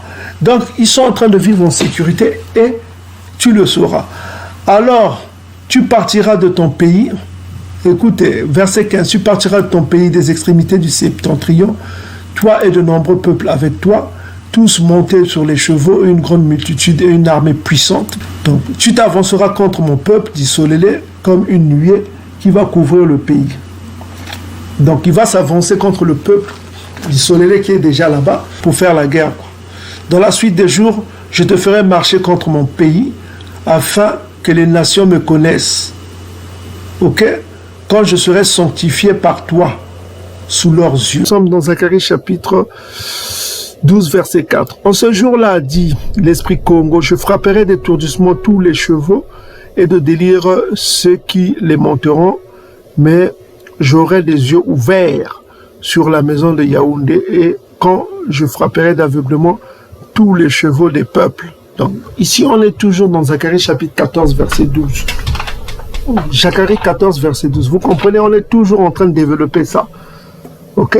Donc, on va résumer cela dans Zacharie 14, verset 12. Donc, et au verset 5, c'est important, c'est comprendre. Les chefs de Yaoundé diront en leur cœur, les habitants de Salama sont notre force. Car l'Éternel des armées, c'est-à-dire l'archange Congo, sera leur juge, leur protecteur, leur puissance. Ok? Parce que le mot ici, ça veut dire, ça indique le juge. Ce sera leur juge, leur protecteur. De tout puissant, quoi. Ok? Donc, on dit que les chefs de Yaoundé diront en leur cœur, les habitants de Salama sont notre force par l'Éternel des armées, leur protecteur. Maintenant, en ce jour-là, je ferai des chefs de Yaoundé. Il fera des chefs de Yaoundé comme un foyer ardent parmi du bois, comme une torche enflammée parmi des gerbes. Ils dévoreront à droite et à gauche tous les peuples d'alentour, et Salama restera à sa place à Salama. Donc on voit que l'archange Congo se servira de chef de Yaoundé, c'est-à-dire ça c'est le reste du Solélé, comme des protecteurs. Ils seront comme des anges, quoi. Ils seront très forts. Donc c'est eux qui assureront la protection contre les peuples d'alentour.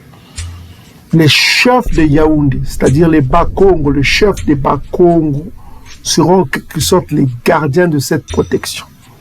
Donc on voit toujours qu'il se servira de son peuple comme un instrument contre les Ngoï. Donc on voit que l'archange Congo va servir de son peuple, notamment de Yaoundé, comme un instrument de dissuasion, de protection contre les peuples d'alentour, ceux qui chercheront à s'attaquer à Salam. On a vu que, voilà, les Perses et les Asiatiques chercheront à venir contre Salama. Donc en ce jour-là, Yakongo protégera les habitants de Salama. Donc on parle de protection ici. Quand il y a protection, c'est qu'il y a des ennemis. Et les ennemis, on vient de les identifier, c'est Gog et Magog. Ok? Gog et Magog sont déjà fétistes. Hein? Ok? Donc, on dit ceci. En ce jour-là, Yakongo protégera les habitants de Salama, et le faible parmi eux sera en ce jour comme Doda. Donc, le faible parmi les Bantous sera comme Doda. Donc, il y aura un faible, il y aura des faibles et des plus puissants. C'est ce qu'on veut nous dire ici. On nous apprend que le faible parmi eux sera comme Doda. Doda était un humain, mais il était un tueur. Il était un humain, donc il y aura ceux qui auront moins de pouvoir et ceux qui auront plus de pouvoir. Est-ce que vous commencez? Quand on dit du faible, c'est qu'il y aura le fort, plus fort que le faible. Maintenant, on continue que la maison de Doda, ça c'est maintenant la maison de Doda, Doda lui-même, sera comme le Tout-Puissant, comme l'archange Congo devant eux. Donc Doda lui-même aura les 7 esprits, on l'a déjà dit ça, il aura plus de pouvoir que les faibles parmi eux. Donc il y aura des faibles, mais Doda, lui, il aura la puissance de l'archange Congo. C'est ce qu'on veut nous dire ici. Donc, On continue. Verset 9, on dit, en ce jour-là, je m'efforcerai de détruire toutes les nations qui viendront contre Salama. Donc, on est toujours ici dans Zacharie chapitre 14, verset 9 à 14. Donc, nous ne sommes pas dans la période romaine, là où Jésus a été crucifié selon les récits fictifs romains. Nous sommes dans une autre période, nous sommes dans une période messianique, n'est-ce pas? On va essayer de comprendre ici dans Zacharie chapitre 12. Nous sommes dans Zacharie chapitre 12 à partir du verset 6. C'est important que vous compreniez bien le verset 6, c'est la clé. On dit, en ces jours-là, je ferai des chefs de Yaoundé comme un foyer ardent parmi du bois, comme une touche enflammée parmi les gerbes. Ils dévoreront à droite et à gauche tous les peuples d'alentour. Donc, on voit que les chefs de Yaoundé vont être une protection contre tous les pays des alentours. Donc, ils seront en quelque sorte des protecteurs, les chefs de Yaoundé, contre les peuples d'alentour. Donc, voilà quoi. Ok? Contre les attaques des Ngoyi qui chercheront à venir contre Salama. On l'a vu tout à l'heure dans Zacharie chapitre 14, verset 12. Maintenant, qu'est-ce qui se passe à partir du verset 10? On revient encore à partir du verset 10. On dit quoi? Alors je reprendrai sur la maison de Doda et sur les habitants de Salama un esprit de grâce et de supplication. Donc il va reprendre sur un esprit de grâce. La grâce, c'est quoi? On va voir la signification de grâce. Donc la grâce, c'est quoi? C'est une faveur. La grâce, c'est quoi? C'est une aide. Il faut savoir que la grâce, c'est une aide. Ok? De bonté, c'est une aide, c'est la bonté, c'est un don. Donc le Tout-Puissant va aider son peuple. Et la supplication, c'est quoi? C'est des mots que vous devez comprendre. La supplication, c'est une requête. Donc une requête, c'est une demande. Une requête, c'est une demande, une sollicitation. Donc cet esprit va inciter le peuple à faire une requête, à demander quelque chose. Cet esprit va inciter le peuple à demander quelque chose, à solliciter quelque chose en fonction de ce qui s'est passé. Est-ce que vous commencez à comprendre? Nous avons cet esprit qui leur sera donné. Supplication, ça veut dire quoi? Ça veut dire une demande, une requête. Ils vont demander quelque chose. Le peuple va faire une requête, va demander quelque chose. On va voir la requête, c'est quoi? C'est ça que vous devez comprendre. Il y a un esprit de grâce, c'est-à-dire de faveur, et un esprit de supplication, c'est-à-dire une requête. Ils vont faire une requête. Donc nous sommes en face d'un peuple dont on va donner un esprit de quoi? De faveur et un esprit de requête. Ils vont faire une supplication, une demande. Mais quelles seront ces demandes-là? Cette demande va les pousser à tourner le regard vers le Tout-Puissant. Vous comprenez? Cette demande va les pousser à regarder le Tout-Puissant pour demander quoi? Donc, ils tourneront les regards vers le Tout-Puissant. Et la requête, on va voir la requête, celui qu'ils ont percé. Donc, il y a quelqu'un qui a été percé. Le mot percé veut dire blessé parce que nous sommes dans la défense.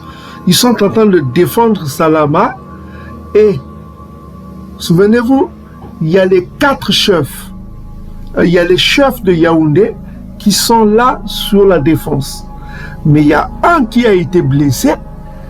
Il y a un qui a été blessé sur les chefs de Yaoundé. Souvenez-vous, au verset 6, on a dit quoi? Les chefs de Yaoundé sont là pour la défense de Salama. Mais il s'avère qu'il y a un qui a été percé. Le mot percé, ça veut dire blessé. Il y a un qui a été blessé. Il y a un qui a été blessé. Et ce blessé-là suscite des pleurs, suscite des lamentations. Donc ils pleureront sur lui, non pas sur le Dieu qui parle, sur celui qui parle, mais ils pleureront sur lui comme on pleure sur un fils unique. Donc ils pleureront amèrement sur lui. Donc vous avez lui, pas moi.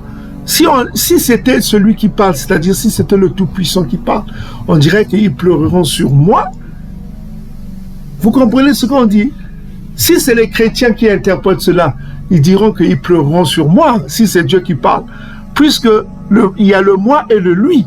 Donc on est en train de pleurer sur lui. Ils pleureront sur lui. Hein? Donc c'est une personne tierce. Comme on pleure sur un fils unique. Donc c'est comme quelqu'un qui a perdu son premier fils. Donc ils auront de la peine pour celui qui va être blessé mortellement à cause de la défense de Salama. Parce que Salama a été défendu par les chefs de Yaoundé. Les chefs de Yaoundé, parmi les chefs de Yaoundé, il y a un qui va être blessé. Et cet esprit de supplication, c'est-à-dire de requête, ils ont un esprit là où ils vont demander, ils vont se tourner vers le Tout-Puissant pour demander de l'aide. Ils demandent de l'aide au Tout-Puissant sur celui qui a été blessé. Donc on ne parle pas d'un Jésus ici sur la croix, mais c'est une circonstance dans les temps messianiques. Il y a des gens qui défendront Salama, c'est-à-dire les chefs de Yaoundé. Il y a un qui va être blessé, ok? Un qui va être blessé, ils pleureront sur lui. Comme on pleure sur un fils unique, ils pleureront amèrement sur lui. Vous comprenez? Sur quelqu'un qui a été blessé. Donc ça rappelle un peu le sort de Josias qui est mort dans une bataille. Vous vous souvenez, Josias était mort dans 2 Chroniques chapitre 35. Vous savez, hein, l'un des grands rois de la maison de Doda, c'était Josias. Hein. Donc 2 Chroniques chapitre 35 à partir du verset 23, les archers tirèrent sur le roi Josias et le roi dit à ses serviteurs, emporte-moi car je suis gravement blessé. Josias, c'était un grand roi qui est un réformateur. Il a été gravement blessé lors d'une bataille. Ses serviteurs l'emportèrent du char et mirent dans un second char qui était à lui, l'emmenèrent à Salama.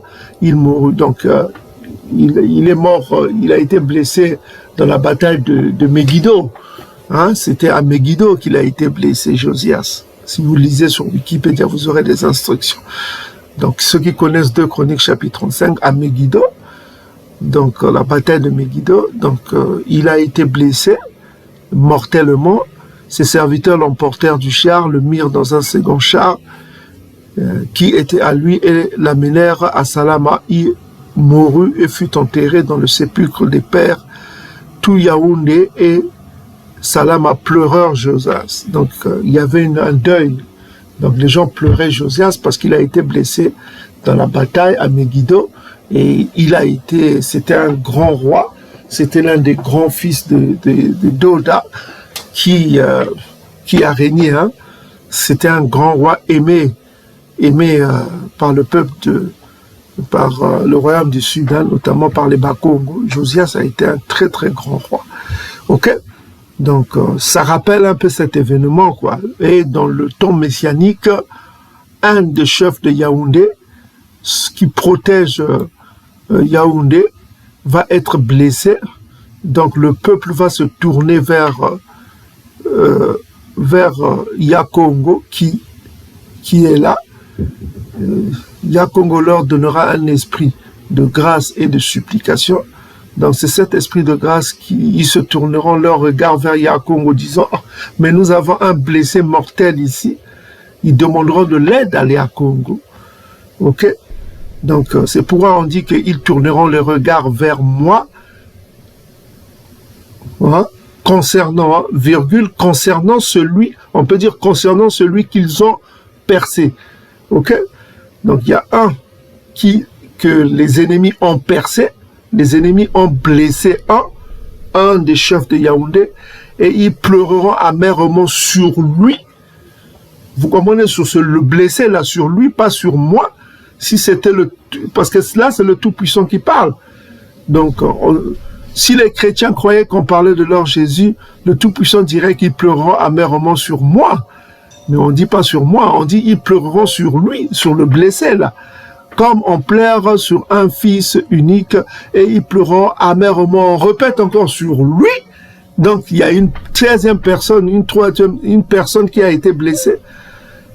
Ok? Comme on pleure sur un premier-né. Donc, comme on pleure sur quelqu'un que, voilà, son premier-né, quoi. Ça veut dire quelqu'un qui, le premier-né avait une importance capitale sur Yisolele. C'était celui qui était l'héritier. Ok? Donc, voilà, le premier-né appartenait toujours au Tout-Puissant. Donc, au verset 11, on se dit, en ce jour-là, le deuil sera grand à Salama, comme le deuil d'Adadriman. D'Adadriman, c'était dans la vallée de Megiddo. Donc là aussi, on voit toujours la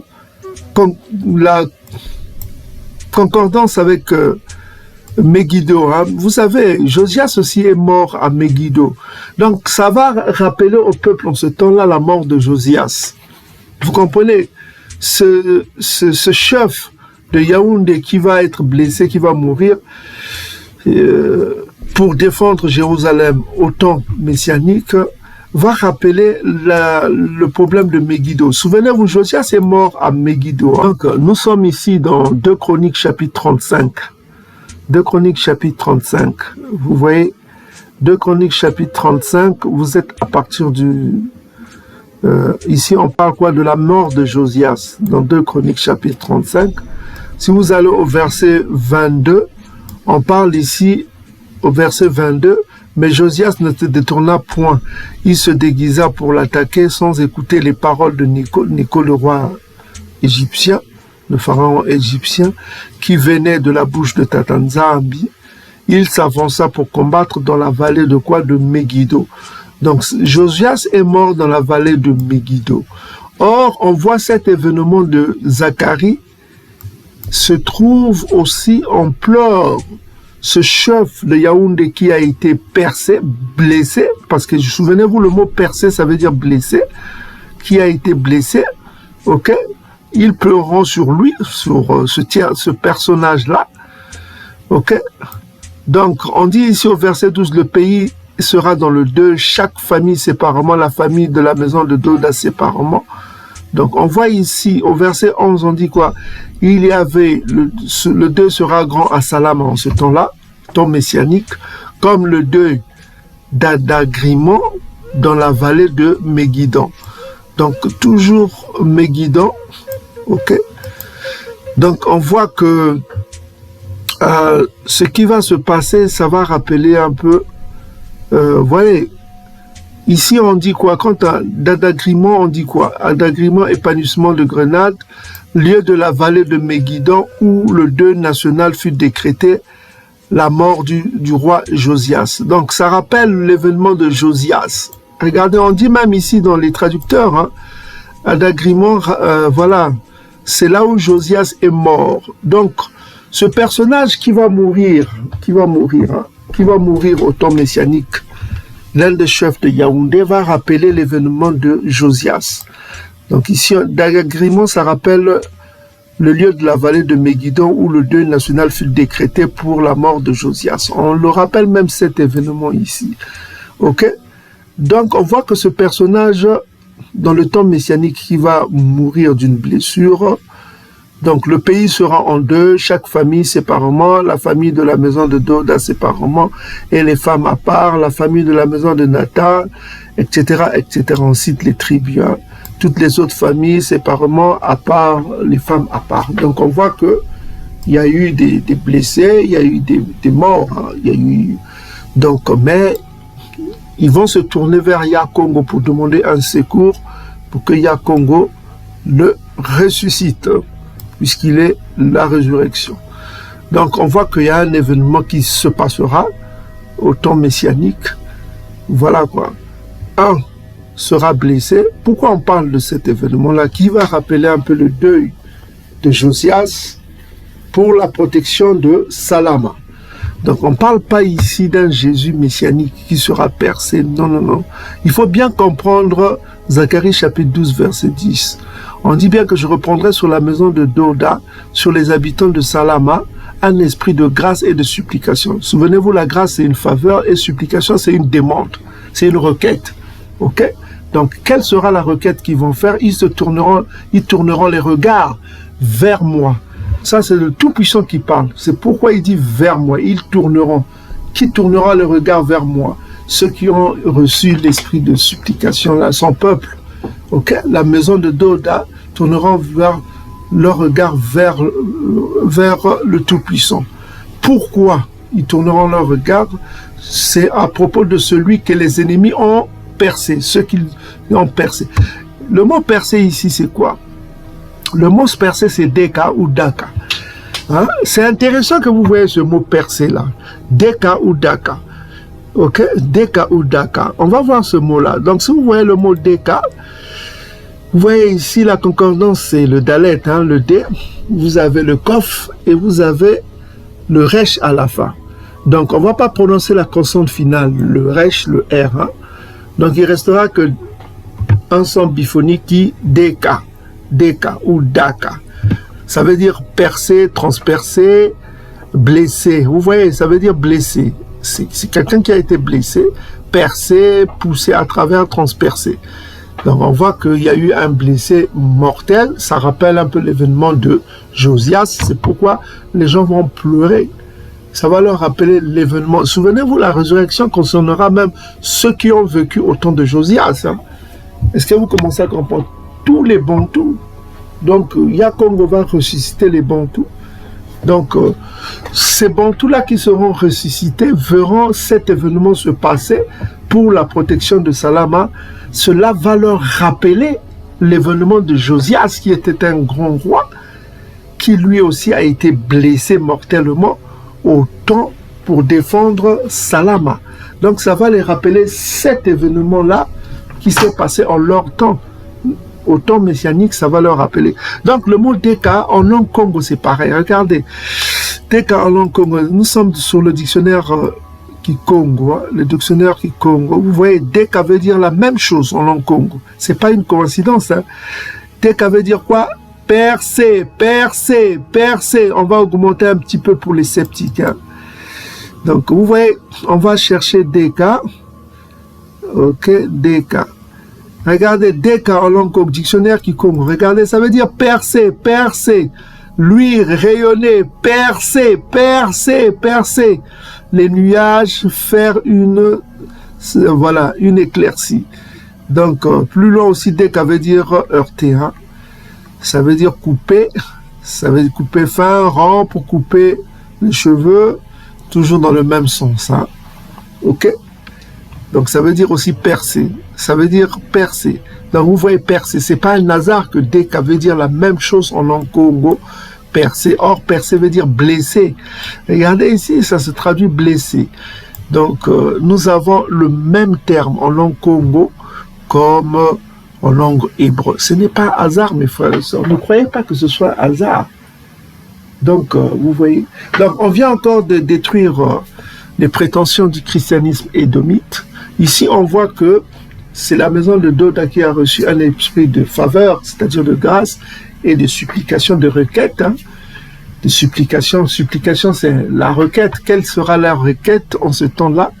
Il y a un chef de Yaoundé qui a été blessé mortellement.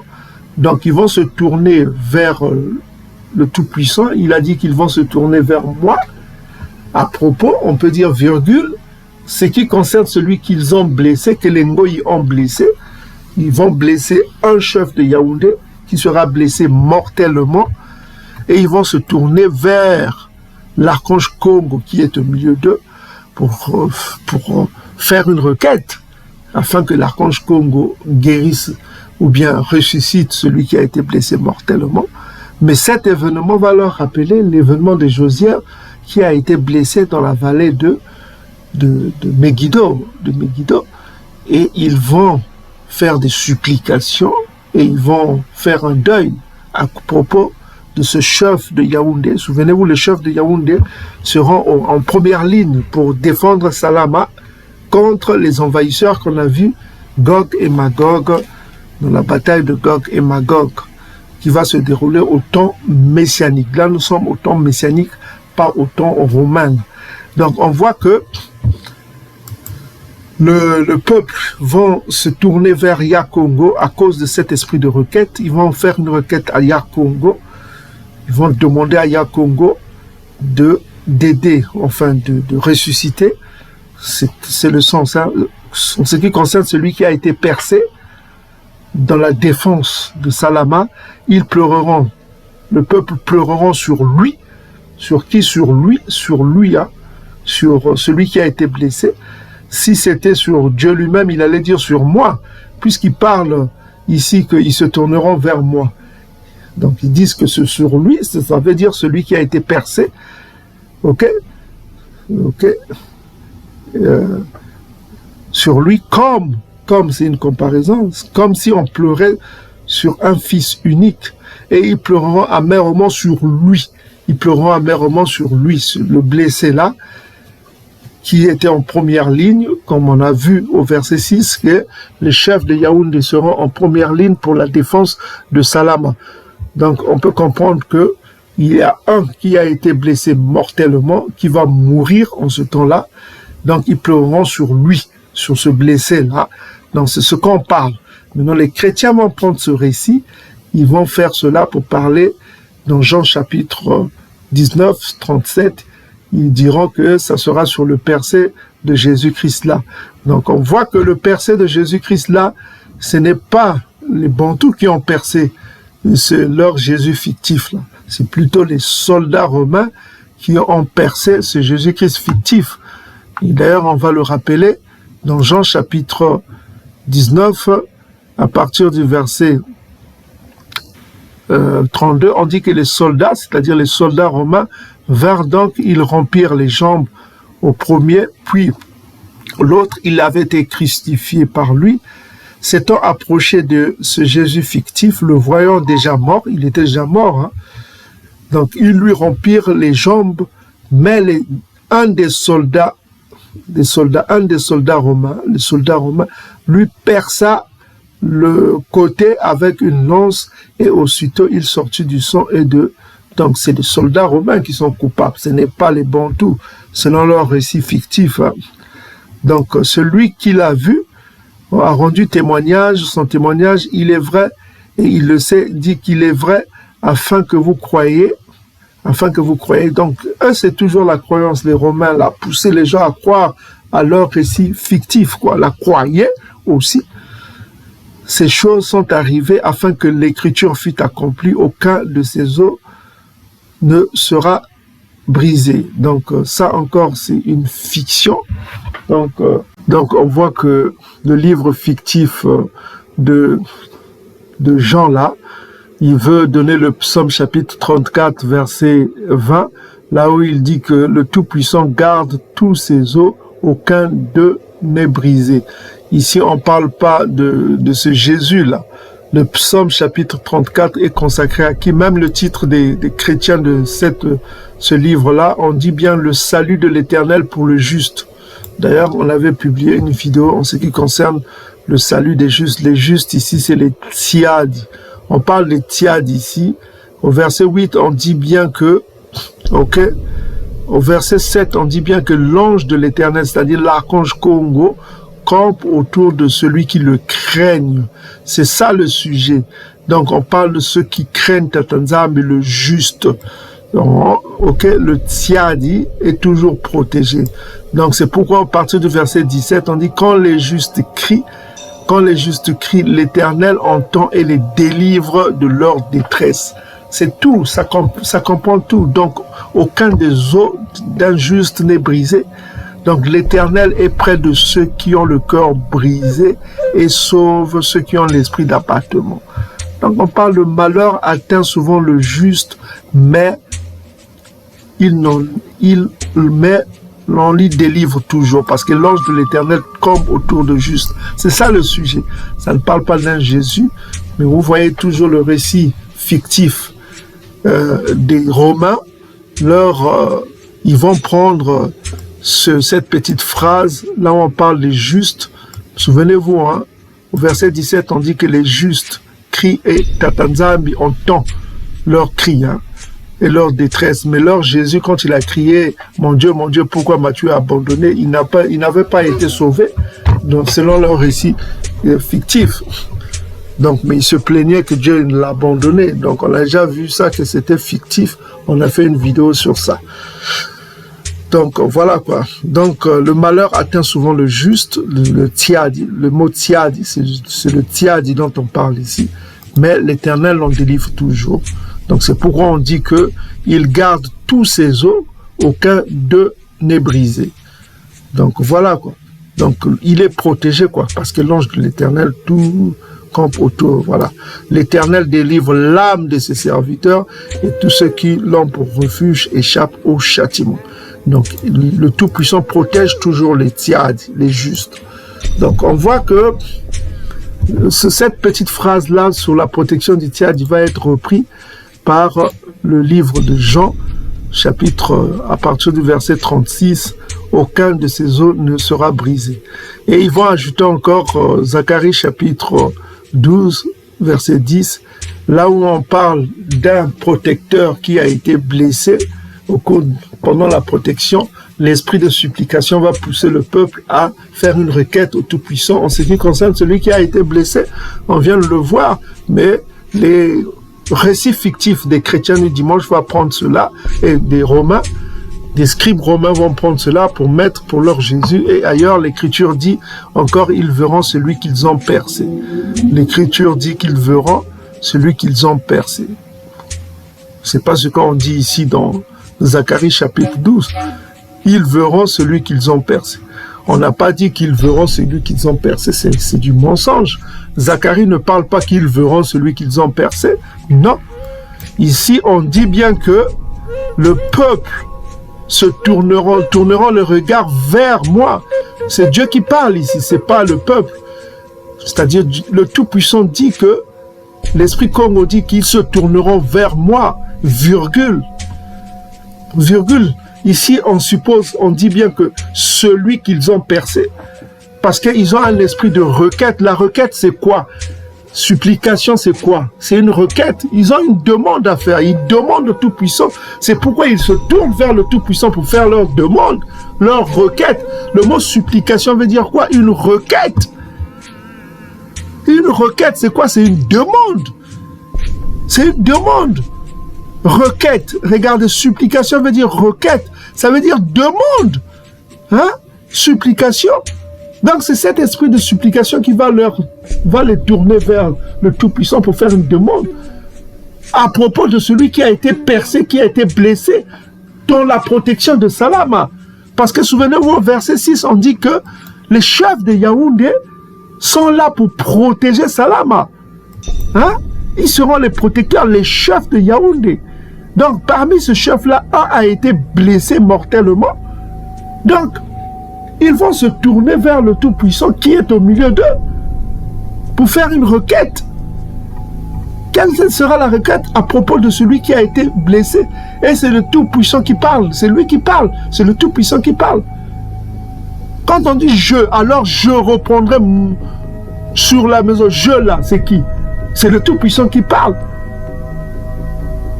Et le Tout-Puissant dit qu'ils pleureront sur lui. C'est le Tout-Puissant qui parle. Le jeu là, c'est le Tout-Puissant. Il parle, ils pleureront sur lui. C'est-à-dire sur celui qui a été percé, qui a été blessé dans la protection de Salama. Comment le Tout-Puissant va parler encore sur lui? S'il parlait, il se tourne vers moi, celui qu'ils ont percé. Ça n'a rien, ça n'a pas de sens. Puisque leur Jésus, soi-disant, c'est lui Dieu. Donc ça n'a pas de sens. Donc le Tout-Puissant dit qu'ils pleureront sur lui. Donc c'est une autre personne qui a été blessée. Ce n'est pas lui qui a été blessé, mais c'est une personne qui a été blessée là, pendant la protection de Salama. Cela va leur rappeler l'événement qui s'est passé à Megiddo. C'est pourquoi, comme ce qui s'est passé à Megiddo, là, dans la vallée de Megiddo, voilà quoi. Mais il faut se souvenir, au verset 13, on nous dit aussi qu'il y aura des blessés. Souvenez-vous qu'au temps messianique, il y aura quand même des morts aussi, parce qu'on dit que celui qui mourra à 100 ans sera considéré comme une malédiction. On vous avait parlé de ça. Ok? Donc ici on voit aussi, au verset 13, on parle aussi toujours, on dit ceci, il y aura des blessés quand même au temps messianique. Au verset 3 on dit quoi? Zacharie chapitre 3 verset... Donc si quelqu'un prophétise encore, son père et sa mère qui l'ont engendré lui dira, tu ne vivras pas, car tu dis des mensonges au nom du Tout-Puissant. Son père et sa mère qui l'ont engendré le transperceront. Transpercer, ça veut dire quoi? Déca, encore le mot blessé, ils le blesseront. Ok? Quand il prophétisera. Donc si quelqu'un joue encore à faire des prophéties au temps messianique, même ses propres parlants vont le blesser. Déca, ils vont le transpercer. Donc on voit encore qu'il y aura des blessures quand même au temps messianique. Ok? Donc Zacharie chapitre 13 verset 3 l'indique encore.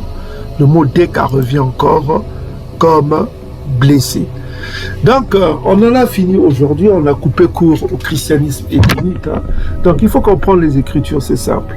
Nous avons vu tout à l'heure, donc je résume, ce que nous avons vu tout à l'heure dans Sakai chapitre, c'est-à-dire qu'il y aura des ennemis au temps messianique, des ennemis qui ne seront plus édomites, qui seront japhétistes, c'est-à-dire asiatiques. Notamment on pense à la Chine, voilà quoi, qui chercheront avec leurs alliés perses, tout ça comme ça, et couchites, c'est-à-dire kamites, ok, parce que le mot Éthiopie veut dire couche, donc qui chercheront à s'attaquer à Salama pour piller, tout ça comme ça, on vient de le voir, mais ils feront la guerre aux Bantous, qui seront rassemblés là, dans un pays ouvert, qui sera protégé par le feu de l'archange Congo.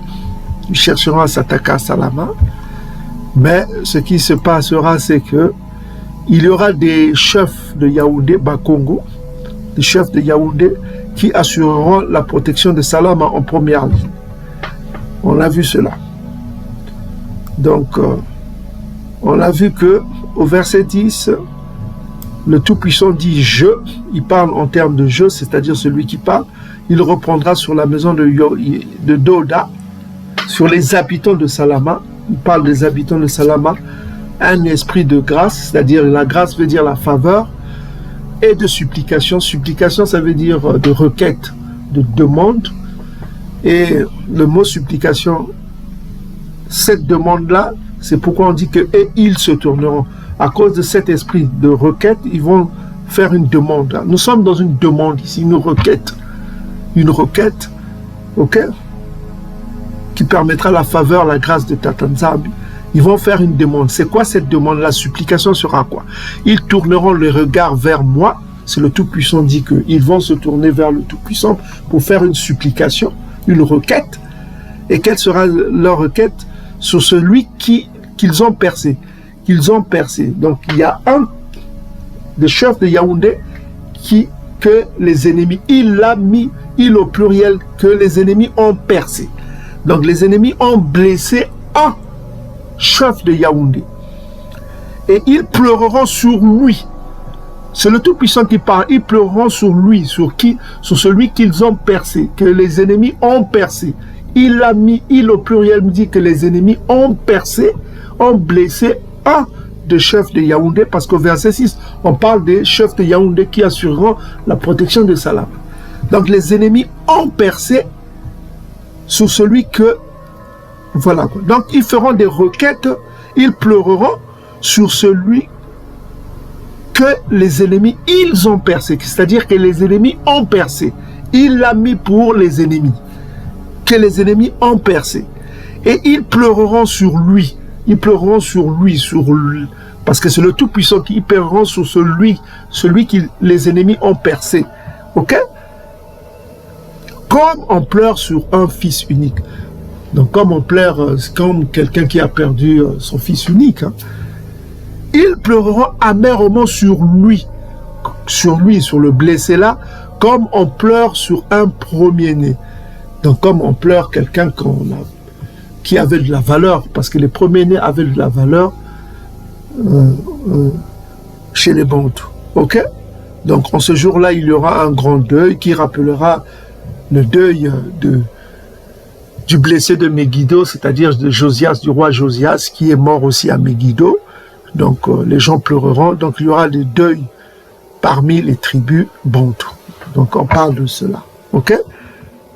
Et on a compris qu'il y aura encore des blessés dans le temps messianique. Au verset 13, verset 3, on a vu qu'il y aura des blessés. Donc il y aura des morts quand même. Ok? Donc c'est le Tout-Puissant qui aura la grâce de ressusciter qui il voudra en ce temps-là. Donc on a compris cela, mais ce récit messianique, nous sommes dans un temps messianique, a été repris par le menteur, le scribe romain dans Jean chapitre 19 à partir du verset 37 et dans Apocalypse chapitre 1 verset 7, là où le percé, le faux Jésus percé par les Romains, ce n'est pas les Bantous qui l'ont percé, par les Romains, qui apparaîtra percé, tout ça comme ça. Donc, ça n'a rien à voir avec cet événement qui ne parle pas d'un Dieu percé. Ici, on ne parle pas d'un Dieu qui a été percé. Voilà quoi.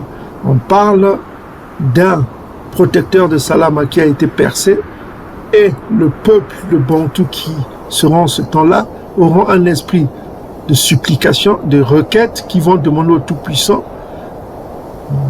d'agir à propos du blessé là. Voilà quoi. C'est un événement futur dans la protection des Salama contre un nouveau ennemi qui sont les Japhétistes. Gog, Magog indique la lignée de Japheth. Ça n'a rien à voir avec Édom qui a été déjà détruit. Donc, que le Tout-Puissant soit loué, soit glorifié de nous avoir révélé ce secret. Encore une fois, nous avons effacé les espérances du christianisme édomite dans leur fausseté. Et salam. Gloire au Tout-Puissant.